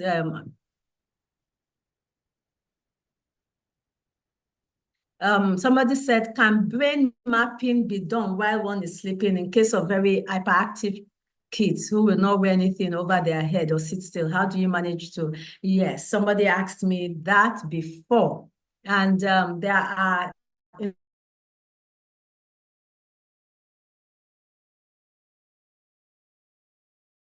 weighted blankets, weighted jackets that help with that. And then we can also do it asleep. With when the child is, you get the child to sleep. But normally we like doing eye closed and eye open, where your eyes are open. But I mean, whatever we need to be able to do to get at least a brain pattern that can give us a protocol for the child. And if the child is too young, we might wait until the child is old and older. There are some other interventions that we use. We call it neural movement and primitive reflex. So we might start the child on other ways of looking at the brain. There's something else called primitive reflexes, where we do some things to try to find out what might be going on in the brain. So there might be other ways if the child is not stable enough or it is not sleeping, to do it. But there are ways that children are brain mapped. So it's possible to brain map children that are fidgety. So let me continue with, excuse me a moment. Here I see. But like I said, there are different tools also that can be used in worst case scenario. Okay, so let's go on. So this was a client. So this is a brain map of a client with ADHD diagnosis. You can see in the brain. So let me explain this a little for you. The brain map, the brain has waves called brain waves. There are 4 of them: delta, theta, alpha, beta, And then the fifth one is part of beta, high beta. Now, all these brain waves are occurring in your brain, but at different magnitude, you know, when you are doing different things. So when you are sleeping, the delta wave, this first one is the highest, but it's slow, very slow wave. When you are, you know, dreaming, the theta wave, this second one is the highest. It's faster than the delta, but it's still slow. When you are awake, but daydreaming, the alpha wave is the highest. It's not fast, but it's not as slow as theta. Then when you are talking or engaging, the beta wave is the highest. It's fast. It goes to. And then when you are problem solving, actively thinking, the high beta will be high. Now, how do we use this? When, for instance, if you are awake and you are not sleeping, and I check your brain and the highest is delta, it's very high. I know that means you are awake, but your brain is sleeping. That means your brain might have been injured. Your brain is trying to heal. Now, when you are supposed to be engaging with the world, you are looking at things, and your beta is low, I know that there's a problem, that you are not engaging your brain. You are not, you know, there has been a lot of stress that has emptied your brain energy. So you might have your mitochondrial might be not optimizing. You know, your brain capacity is slowed. So that way, learning is going to be difficult. There's nothing they teach you, you know, your brain ability to understand it is difficult. So how do we know this? So in this map, so the brain mapping, gray means normal. The wave is normal. When you see red, meaning it's high, that brain wave is too high in that location in your brain. When we see blue, it is low. That is low. In that wave is too low. It should not be that low. And then when we see yellow, it's too high. And when we see deep blue, it's too low. So this was someone's brain map with ADHD. You can see that this person's brain wave, alpha, delta, high beta, eye closed and eye open, were low. So this brain is distracted, is not engaging. This person's brain is not engaging, you know. And then when the eye open, the alpha is high, the delta is high, meaning that while the person is eye open, the brain is trying to sleep. So that's that child will sit down and be looking like this and practically be falling asleep in class, you know, because the brain is like saying, I don't have energy, I just want to sleep. So this shows us that something is wrong, and then we can begin to look at what can we do to work on it. This is another person. You can see this is another person's brain. This was a woman who had a lot of anxiety, panic attack, was on the anger issue. Her brain, the waves are high. You know, her brain is on fire. You know, look at when she had her eye open. So this woman, delta is high. The brain is trying to sleep. At the same time, the brain is also overworked. You know, yellow, yellow, red, compared to that one, blue, blue, blue, blue, blue. So I said to people, come and look at the color of your brain or your child's brain. And then we know, we begin to form. So this person has elevated beta. See, the beta is so yellow. Generalized is linked to generalized anxiety and insomnia. This person used to use 4 tablets to try to sleep. 4 tablets, 4 sleep tablets. One did not work. Because the brain is on fire, the brain is lit up, is so energized. The waves it's called chronic stress. When you are chronically stressed, your body just enters into a state of permanent light on. The light does not go off anymore because there's no point. Before it will go off, go on. Then your body realizes that don't let us waste energy going on and off. This person is permanently stressed. Let us just leave it on permanently. But the problem is that you are going to have a lot of disease associated with this eventually. Cancer, all kind of, because your body is on a state of alert. The cells are going to be over, turnover and all of that. So this will lead to high blood pressure, diabetic, So you can, from your brain map, you can actually begin to see the things that you are likely going to develop. The other person, with very low waves will lead to Alzheimer's, dementia. So you can come and see your brain map so that you can put intervention in place so that in future, you do not have to deal with health issues. And then with the brain map, when we do a brain mapping, we also give you suggested supplements that helps your brain, Now, we talked about neurofeedback. So we have something we do called neurofeedback. It's called brain training. And there's a video that I'm going to show you that talks a bit about neurofeedback. Now, this was the person's brain, that person that you just saw now with the brain on fire. After neurofeedback, see the brain, you have more gray. See all these places that were yellow. This was 1 month after she did like training every day, 3 times a day. So this would have been like 3 months of brain training. She did 3 months, let's assume she did 3 months of brain training. Look at all this yellow and red has almost gone off, has so reduced. You have more gray, normal wave here. This person was able to sleep without medication, was feeling healthier, was nicer, laughing, the children. She had 65% change in her brain and 62% normalization. All of this was seen in the way she was feeling. We have neurofeedback, which is a solution that we do, and I will show you a video quickly on what neurofeedback is. Give me a moment. Let's look at, I have to go back there. I keep forgetting that I need to.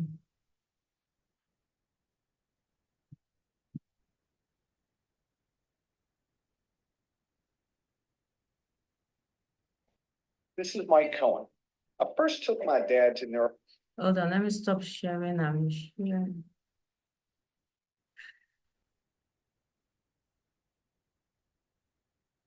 Feedback in 1995. He was struggling with severe agitation. We went to top doctors, nothing worked.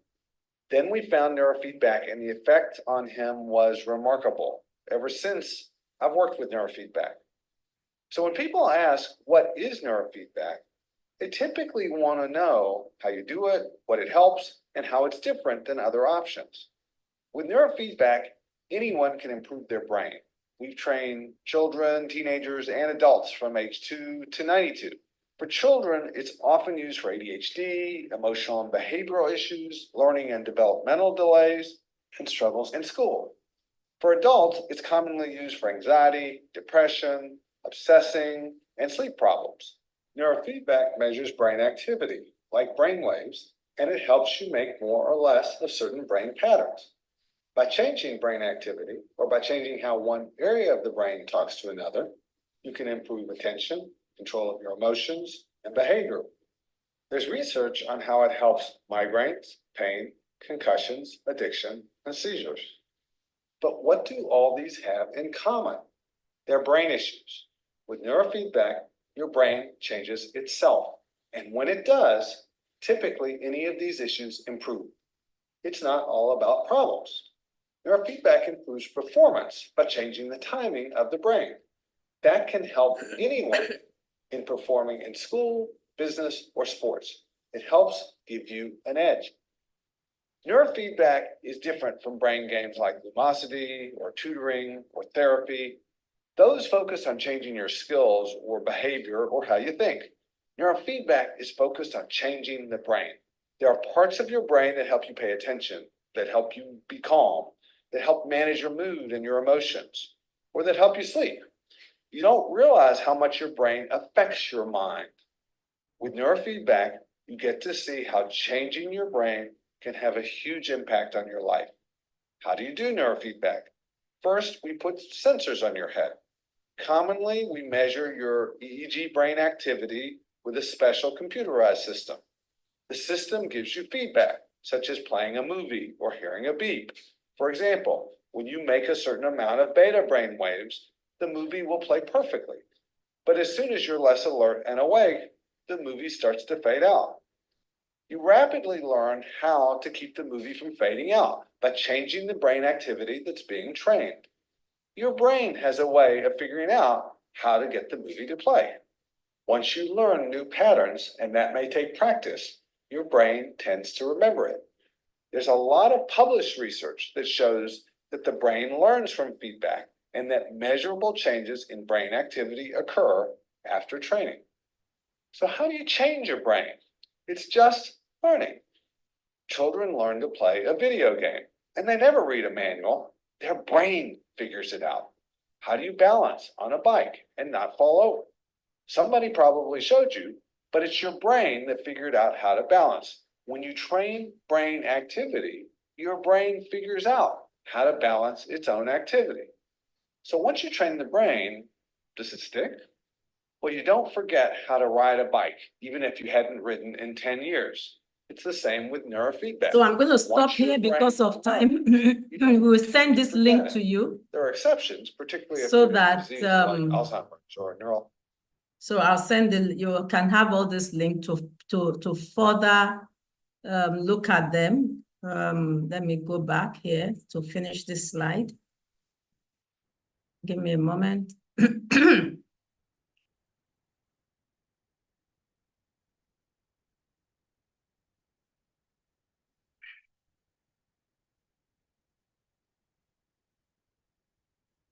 Okay, so let's quickly finish this. So we have what we use is neurofeedback.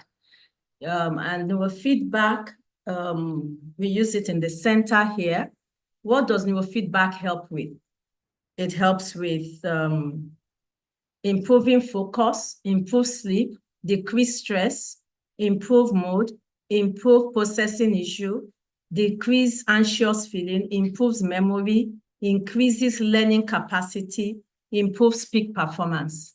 I've had people come in that were struggling in school, failing tests, and after brain training, they were able to go back and do better and do well, not just do better.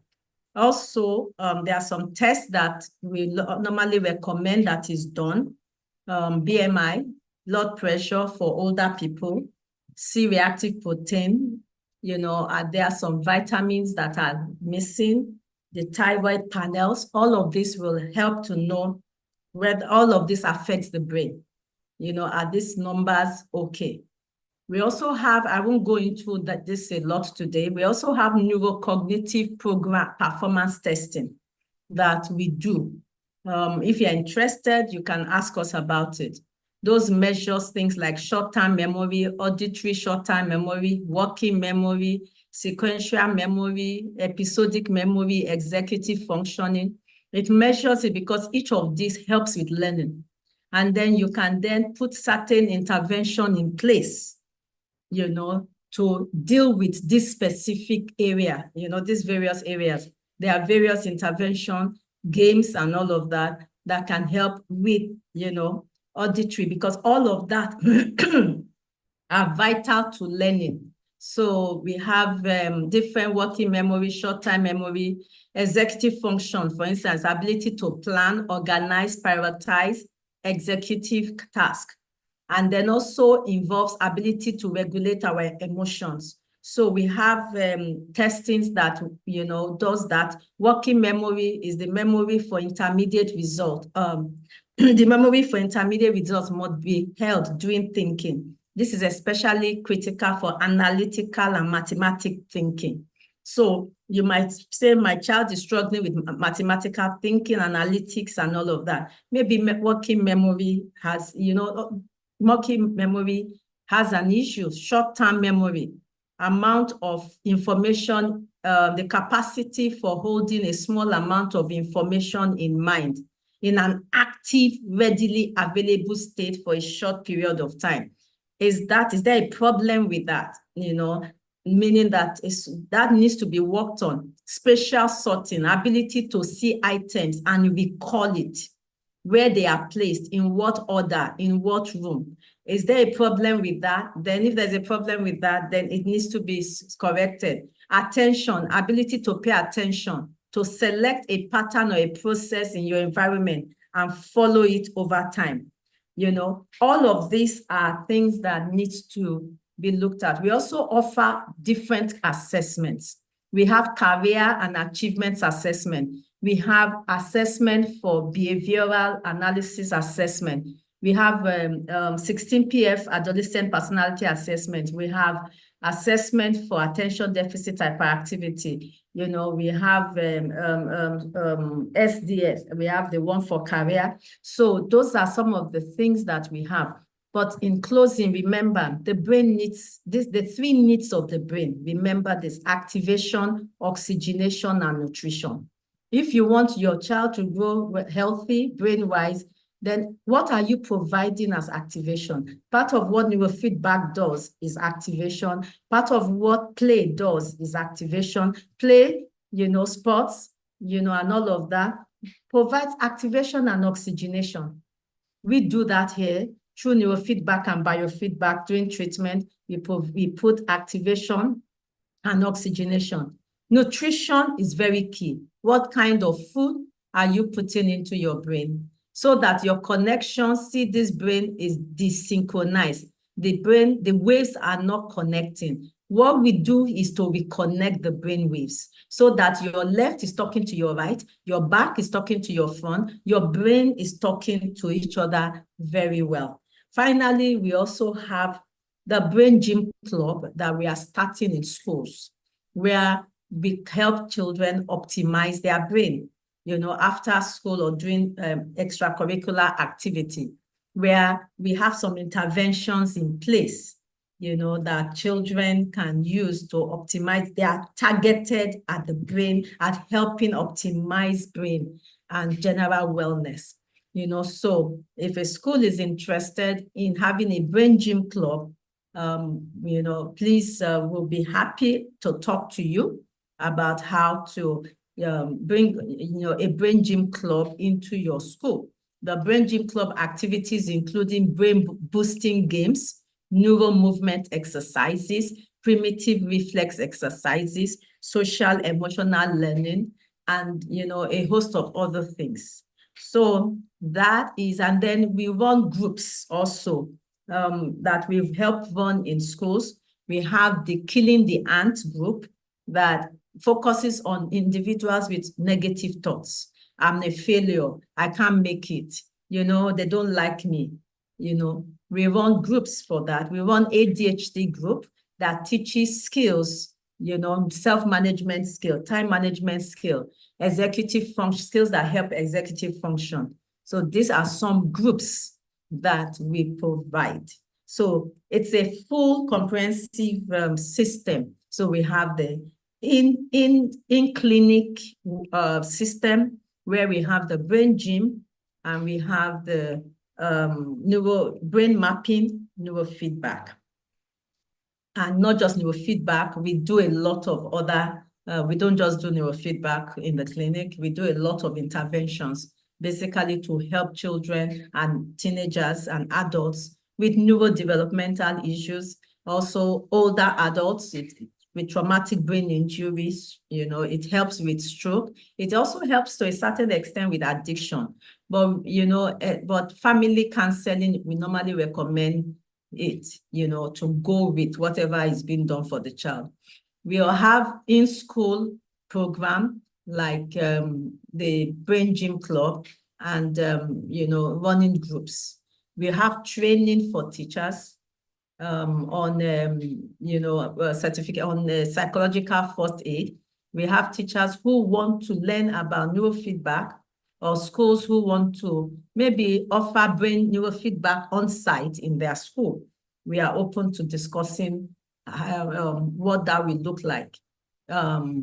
So as I round up, I would like Mrs. Ekpeyong to share briefly with us what was our experience with doing the brain mapping and the feedback session. Mrs. Ekpeyong, are you still with us?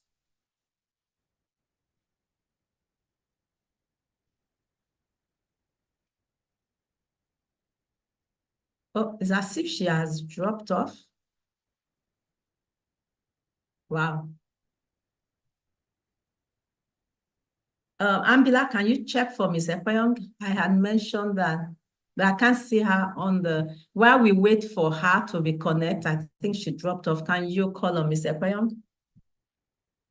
Okay, so thank you. So while we wait for Ms. Ekpeyong to just tell us her experience, what she gained from her brain map, any other questions or questions?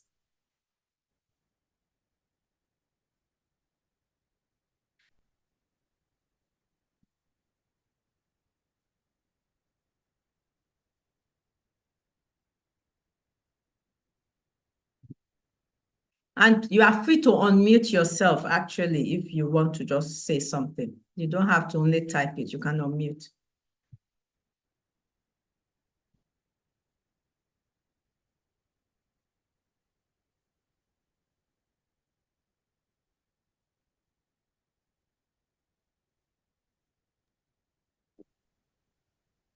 Hello.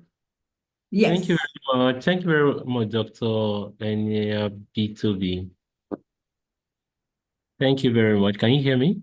I can hear you. You are welcome. Okay, thank you. It was a very enlightening session. I have just a question. The ADHD group that you said, is it like just like the BrainGym Club? Yes, it's a group. So it's outside. So you have the club and then the ADHD, a 12-session group that we run, that you run for children or teenagers. That runs with a average of not more than 10 children, and they go through they go through a 12 weeks a process group and psychoeducational session. So it's different from the BrainGym. Is an addition. So you can. So we always recommend that somebody that has an ADHD should be part of the BrainGym club, but it's not only limited to somebody with. So we don't want it to look like a club for children with brain. No, it's not. It's for anybody that wants to optimize brain capacity, that just wants, you want your child to integrate more brain-based, for resiliency, for emotional regulation, for being very social, capacity outside just studying. But we also will recommend that children with neurodevelopmental issues should also be part of the BrainGym club. But in addition to that, they should also be part of the group, either the automatic negative thought. We've noticed that most children, almost all children with ADHD have automatic negative thought, so so that's why we have that group. And then they also, as we are training their brain to integrate better, the skills that they didn't build, we now start building it through the ADHD group. Skills like self-management, planning. So all those skills that And were supposed to have been built. Huh? Said like executive functioning. Yes, all the executive functioning skills are now built. So it's like you are building from two angles. So you are rewiring, reconnecting the brain and feeding the brain back again with the right way it should record those information. Remember, we said, neurons that fire together, wire together. So you are refiring a proper pattern for the brain to say, okay, so this is the proper way to do it, and then begin to reform, reconnect with that pattern. So that group is for 12 weeks of relearning those executive functioning skills. Okay, thank you very much. I have is it one more or two more questions? I'm not really sure, but depending, let me just say it. From what I've understood, the neurofeedback, the BrainGym, no, the neurofeedback is like a technology-based assessment of some sorts, where a device is connected to the head and it measures the feedback that the brain is giving. Now, after that has been done, what happens next? Let's say for the woman now, the woman that had anxiety, she did the test. So after it was noticed the state of her brain, then you said some things were done. So those other things that were done, I'd like to know, are they also technology based? Beautiful. Or Thank you they for are, that question. Yeah. So I would have shown you, so for anybody interested in this, we can also send you some more information. Now, so the result you get from your brain map, you actually get a full page report that shows verbal reasoning, executive functioning, that let me see, we normally have I can send you a sample report, that is a detailed sample report, not just the one I showed you. It's a detailed sample report that shows the different things going on in the brain. And with that report, you can actually, if you're a counselor, you can develop interventions, different interventions. Now, if you choose to use neurofeedback is technology-based. But we have different interventions, both technology-based and non-technology-based. Neural movement is not technology-based. Primitive reflex is not technology-based. Neurofeedback is technology-based. With neurofeedback, you come in and we put sensors into, the difference is that neurofeedback is faster. It's the fastest. So we put sensor in the area, we have a protocol, a protocol is generated through the software that shows us this is the part of the brain to train. We put sensor on your head, and then we connect that to a movie or to a game. So when you are watching the movie, initially, when your brain is in the default state of low, maybe delta pattern, the movie will be dark. But because you want to watch the movie, your brain starts figuring out how to reconnect so that the movie will be brighter. So when your brain figures out what connection to make, the movie will be bright. And your brain will go, okay, I now know what to do. So your brain keeps trying to make that connection over and over and over again. So, feedback can take 40 sessions, can take 50 sessions, can take 30 sessions. But it gets to a point where that connection finally wires together. So for everybody, it's different. There's no specific timing. But research have shown that for ADHD, it takes between 30 to 50 sessions to get to that point where the wiring eventually it's fully formed.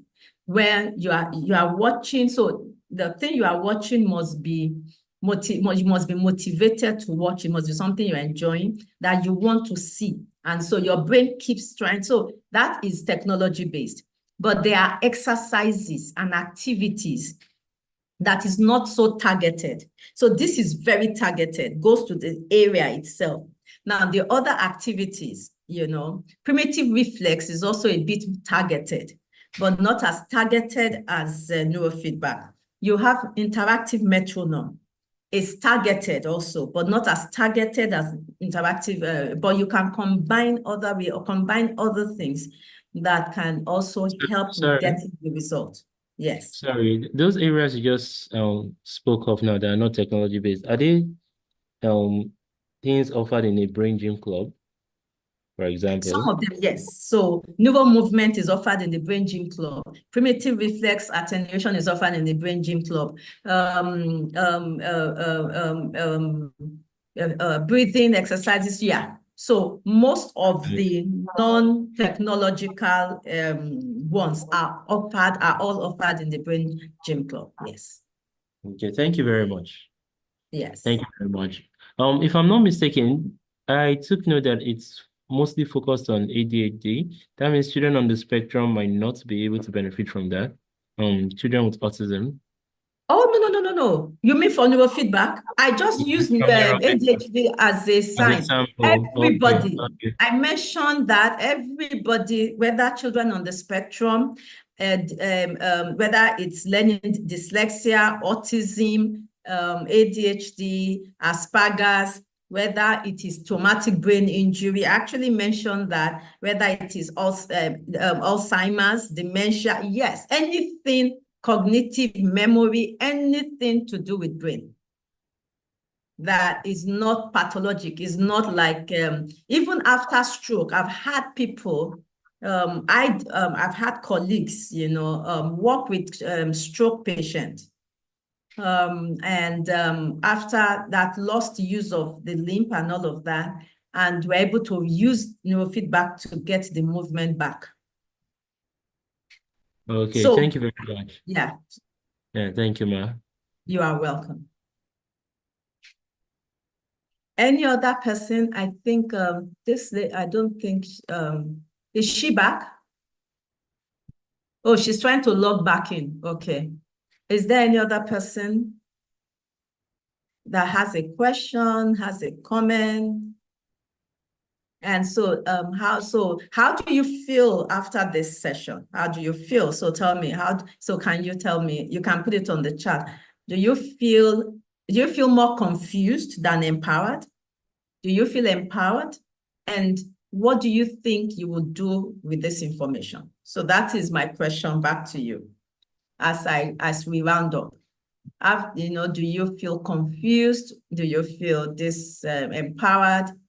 And do you feel, and then what will you do with this information? And if you don't want to type, you can unmute and talk to me. Because this is my evaluation. This allows me to say, okay, this talk, if we had done it on site, it would have been more interactive. You would have experienced. We'll do some examples. We'll do sample of brain neurofeedback.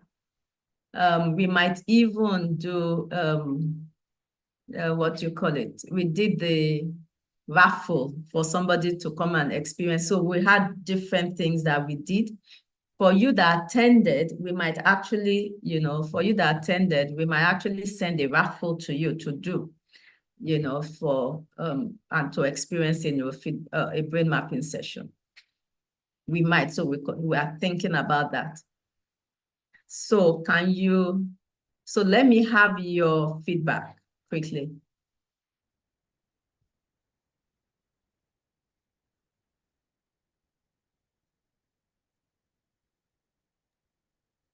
May I? Yes, go ahead. Okay, I was typing, but since I can talk, let me just say what I want to say. So it was an enlightening session. I learned a lot of interesting things. And I've heard about neurofeedback before, but now I'm getting much more understanding and enlightenment about it. Now, how will I say this? Okay, I kind of hoped it was something that, especially I hoped it was something that I could actually learn. So that's another question I want to know. Do you offer some kind of training in that area? But now, understand that it's technology based also makes me understand that it's not just about learning how to use it. There's probably a number of things you have to acquire on the technology side to be able to run it. So this is a general feedback, right? I can just keep on saying talking. Yes. Okay. So knowing that, I would like maybe after my feedback, I want to answer that part about how to learn it and the practicality of being able to use it for my practice. Let me say for my practice with the children I work with. Now, that being said, It was a very good session. I learned a lot of new things. And the practicality of using it right now, I'm not very sure yet, as in my organization. And I would like you to kind of chip in on that. In what ways have you been able to work with schools, generally speaking? How is it how would it work if you were to work with a school? Because just for knowledge purpose, so I can, if it's something I could even present to my school, to my where I work. So what would it look like? What would it be like? Wonderful. Okay, thank you so much. So I will answer the first question.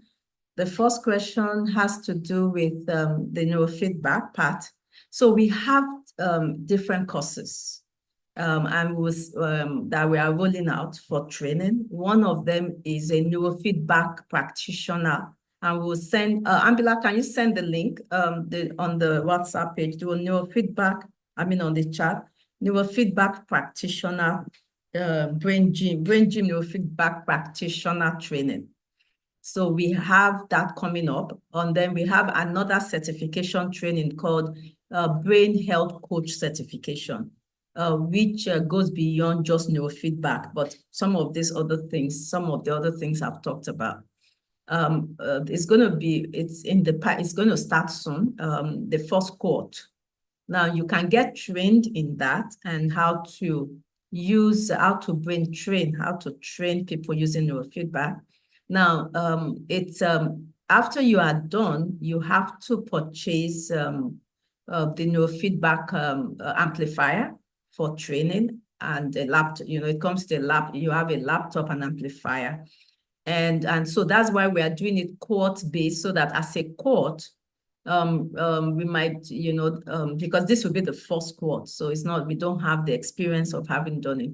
But what we are looking at investors that can also help with acquiring the amplifier, that system, your startup system that you can use to offer the brain training.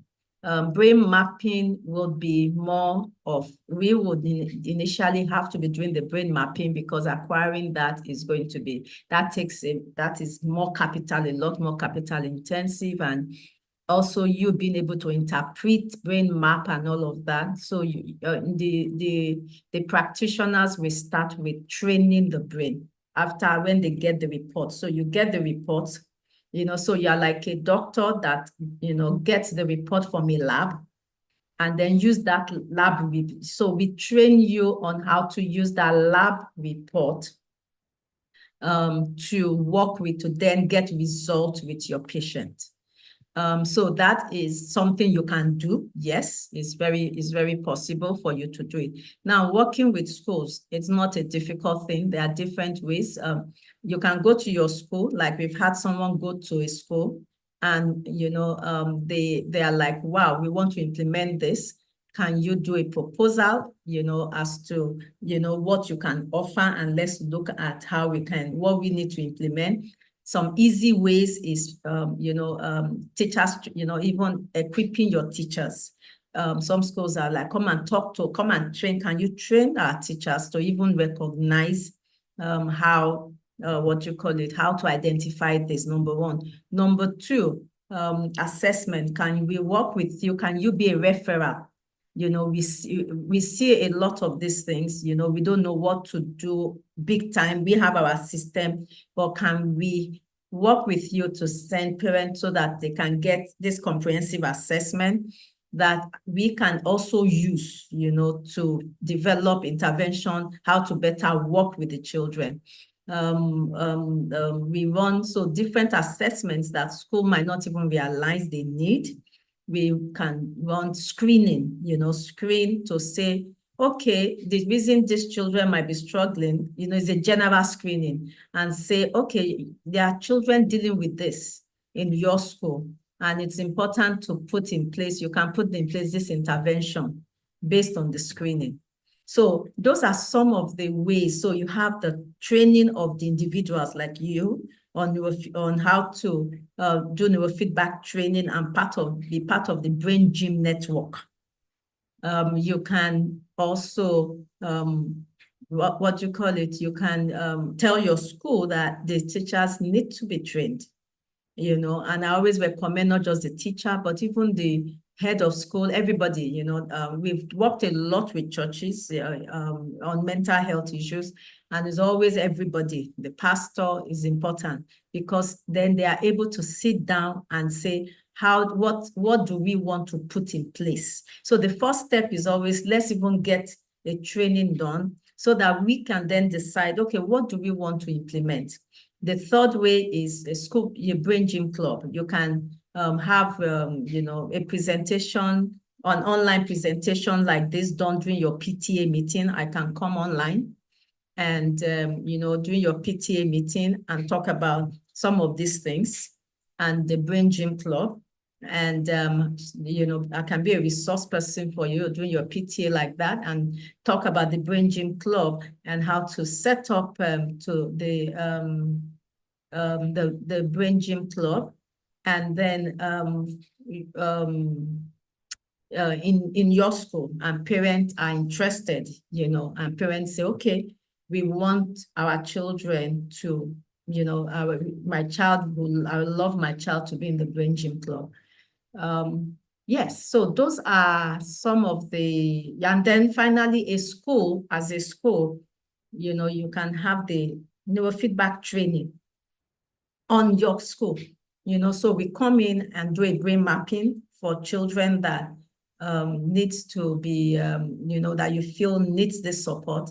And then you are trained to be able to offer. So your school can pay for the software and the laptop that is needed to set up the training. And your school can actually offer neurofeedback training to your students and, you know, other students in the community. Now, Mrs. Ekpeyong is here. Thank you so much. Thank you, Mrs. Ekpeyong. Have I answered you, Mr. Abiola? Yes, you have. Thank you very much, ma'am. I hope the information is Yes, it is. Thank you. Okay. So let's, get back. Let's have a, you know, you can even come to our office. We would like to invite you in and then just talk through, you know, the things, or we can have a Zoom meeting with you to tease out, you know, what your needs are. So these are our needs in our school right now. We would like to hear what your needs are, you know, and then we can provide solutions to that need. Does that make sense? Oh, yes, it does. Thank you very much. Okay. Now, Miss Josephine, no, not Josephine. Yeah, she's in. Okay. Are you in? I can't see her.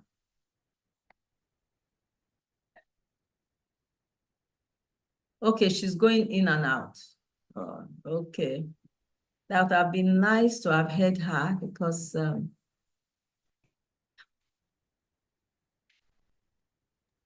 Sorry, my network is knocking me in and out. okay. Can you hear me? Okay. Yes, I can hear you. You were saying something. You asked the question. Oh, not you. So, not you. But are you okay? Do you have answers to your questions? Yes, I have answers to my questions. You know, I was the one that asked if there are mental health training. I've done a lot of training with you in the past, 2017. Physical training, yeah. Wonderful, wonderful. And were So they that was helpful? why I was asking if you do the mental health training. So I follow you. I've done a lot of your training, the family life. It's short. You have the best family life. So I'm a counselor. Yes. My professor. So that's why I like joining your session because it's very impactful. Wow. Very, very impactful. So the knowledge I got from all your trainings between 2017 and 18 has really helped. We were just discussing about it 2 days ago when we saw some adverts of some trainings coming in. Yes. Yeah. Yes, we have beautiful. I have the certificate training for healthy family ambassadors. That is a training that honestly, it's amazing. If I say it's amazing, I've had cohort 1. We are starting cohort 2. It's for 3 months. It's intensive, it is full. It helps to help you learn how to help marriages, help families, so that they can help the children. My goal is healthy children, but we've realized that we need to help families.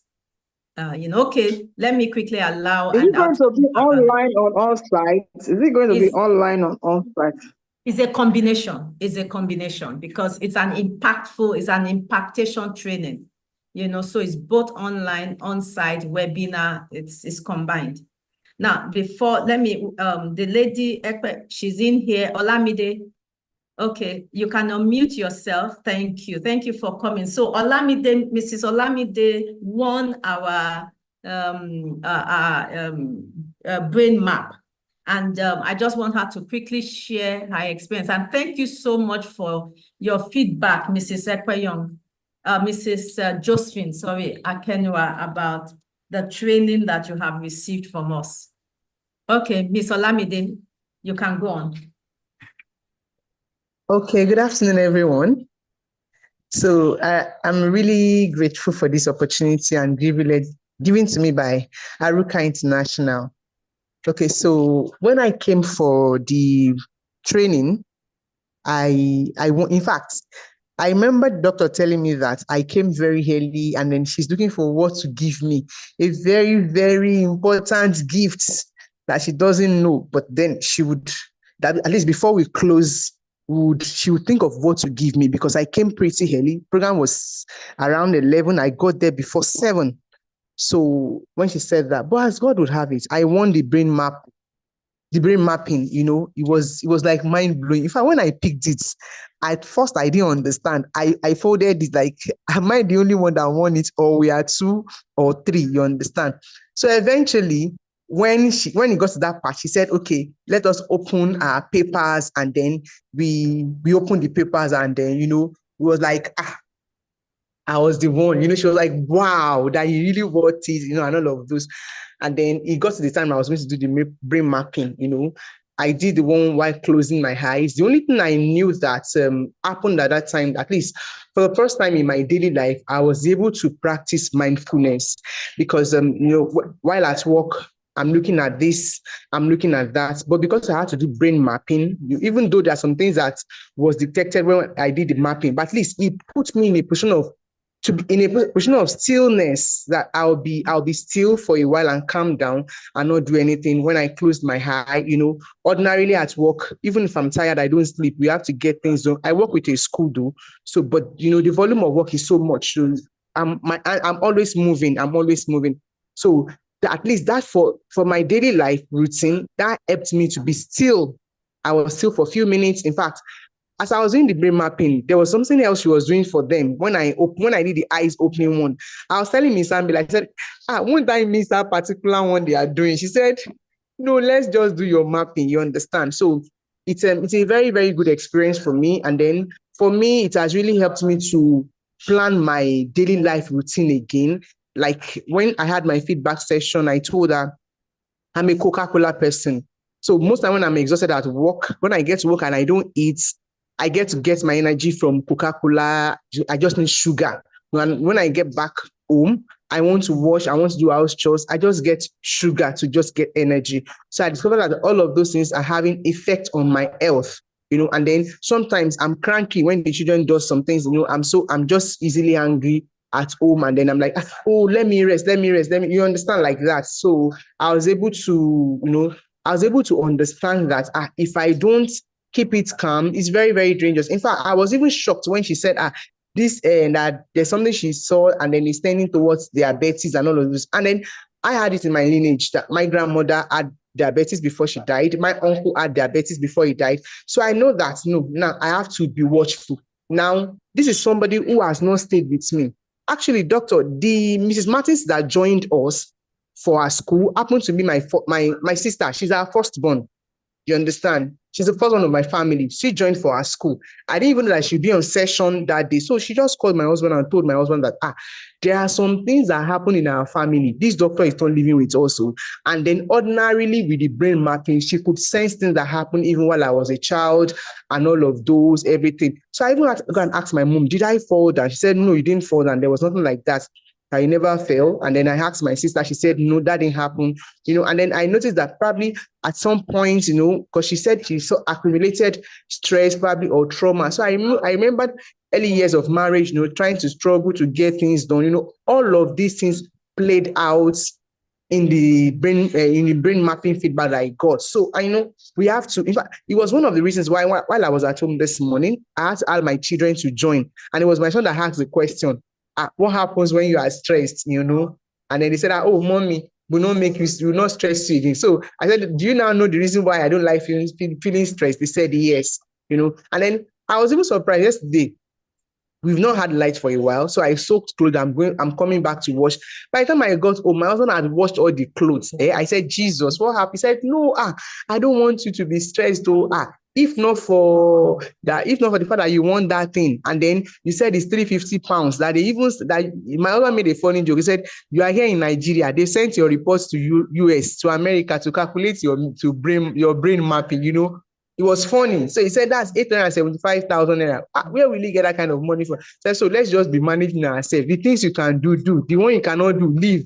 Like this money told the children, all of you, go and wash your socks. Don't wash their socks, so soak it for them to wash, like that. So it was really a mind-blowing experience. And then having, blowing the trumpets, even telling people at work, it has even helped me the way I relate with children at work too. Sometimes teachers are hungry. And even this week, I noticed some things about some children in my school. I'm like, okay, probably we'll do some tests online for them before we call the parents that we observe this.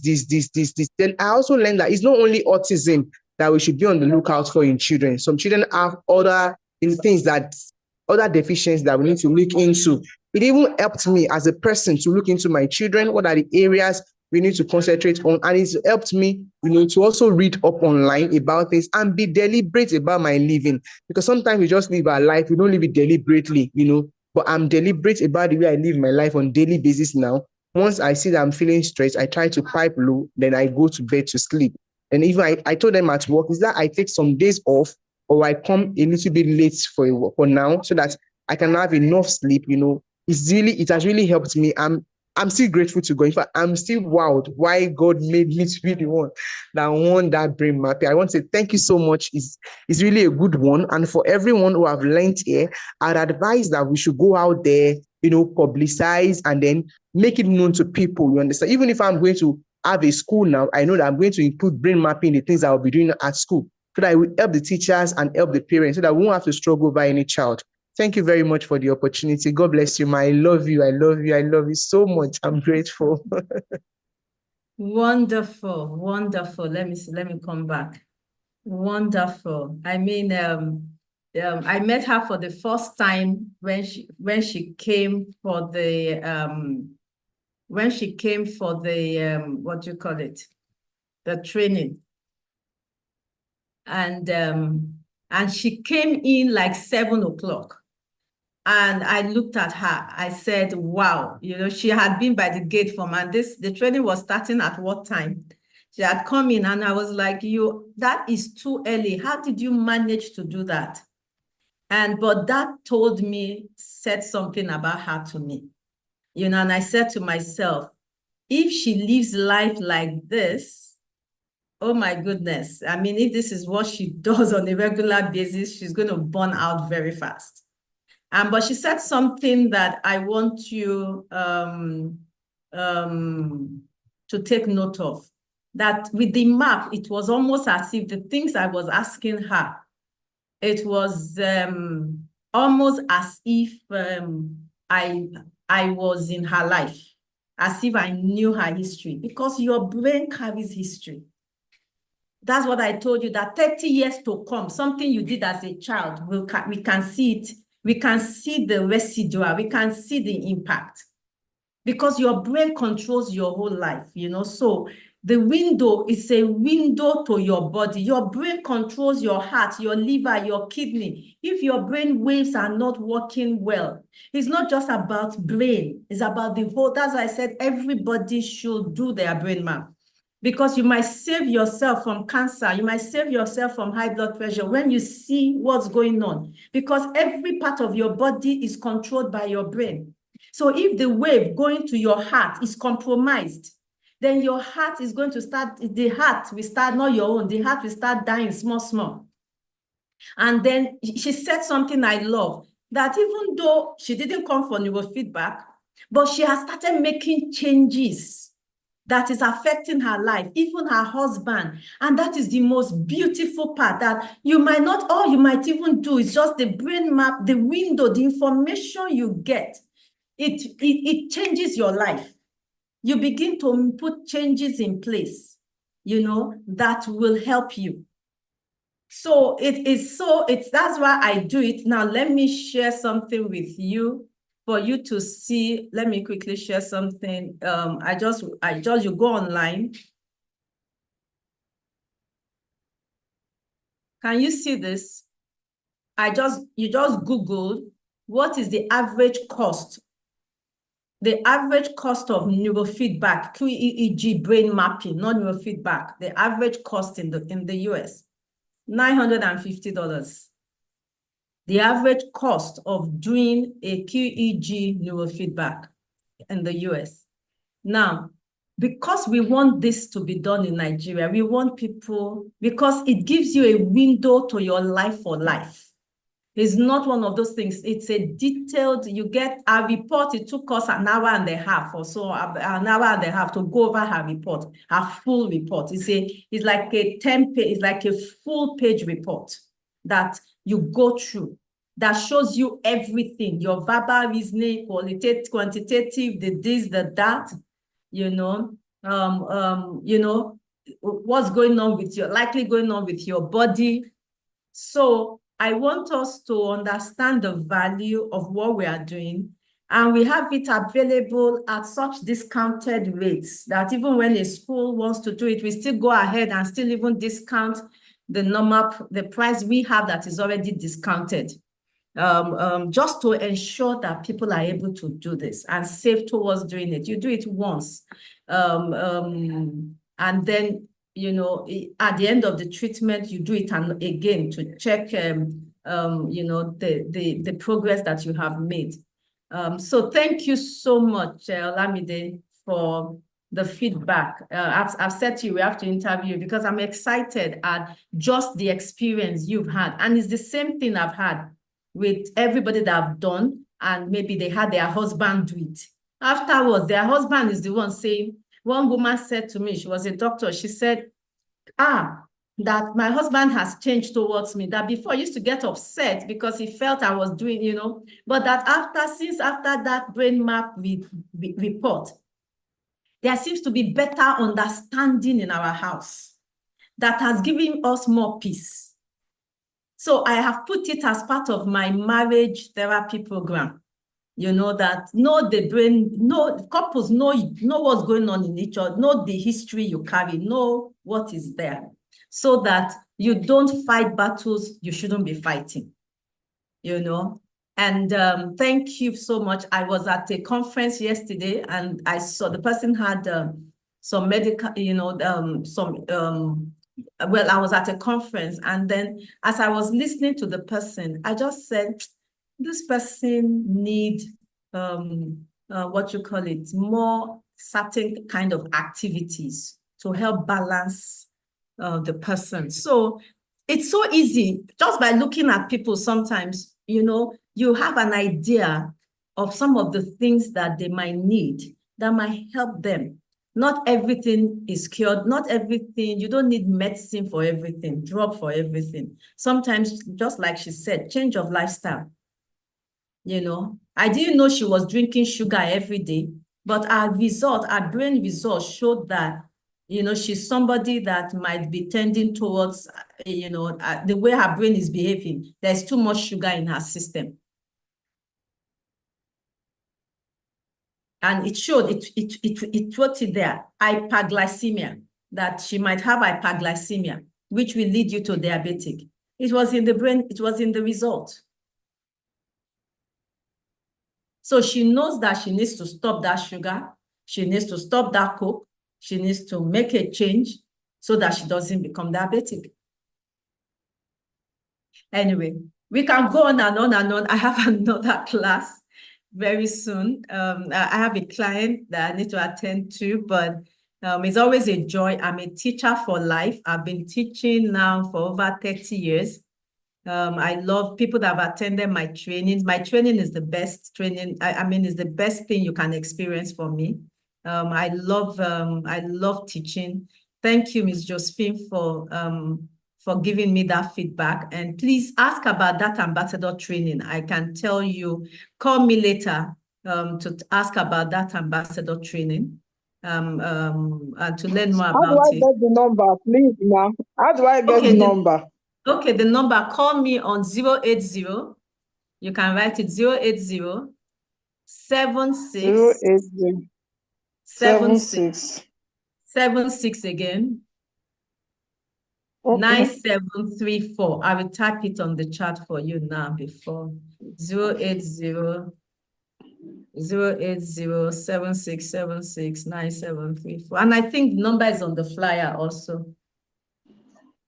And then All you right, can thank you, also send me your Facebook link or something, and we can send you the WhatsApp. Then we can send you the information on WhatsApp. Share it. It's intense. It's intense. You will be one of the best. I promise you that. I've always been in. And you see why I do this, you know, I believe in being the best. So it's not, please, parents, when I say don't focus on our academic, it's not because I don't believe academic is important. My master, I had first class. I was given an award. My PhD, I had first class in the US. I was given an award as outstanding award. My doctoral degree, I received an award for best research, outstanding research. I was magnum, blah, blah, blah. They call it. So I believe in excellence. I've always, and when I teach people with excellence. But I also believe in balance. I can testify to that. You can testify to that, yes. I teach people with excellence. I give you information. I do my due diligence. I give you information that is for a long time, you will still be using it. That will help you. But let us be balanced. Let us help raise balanced children. Thank you so much, and God bless you. I look forward to doing more with some of you. And you talking, you know, you can get link to this video if you want. Share this video with your school. I can send link to it. And let us work with you. Let us make this change together. Let us have a better community. Let us raise healthier and better children together. Thank you.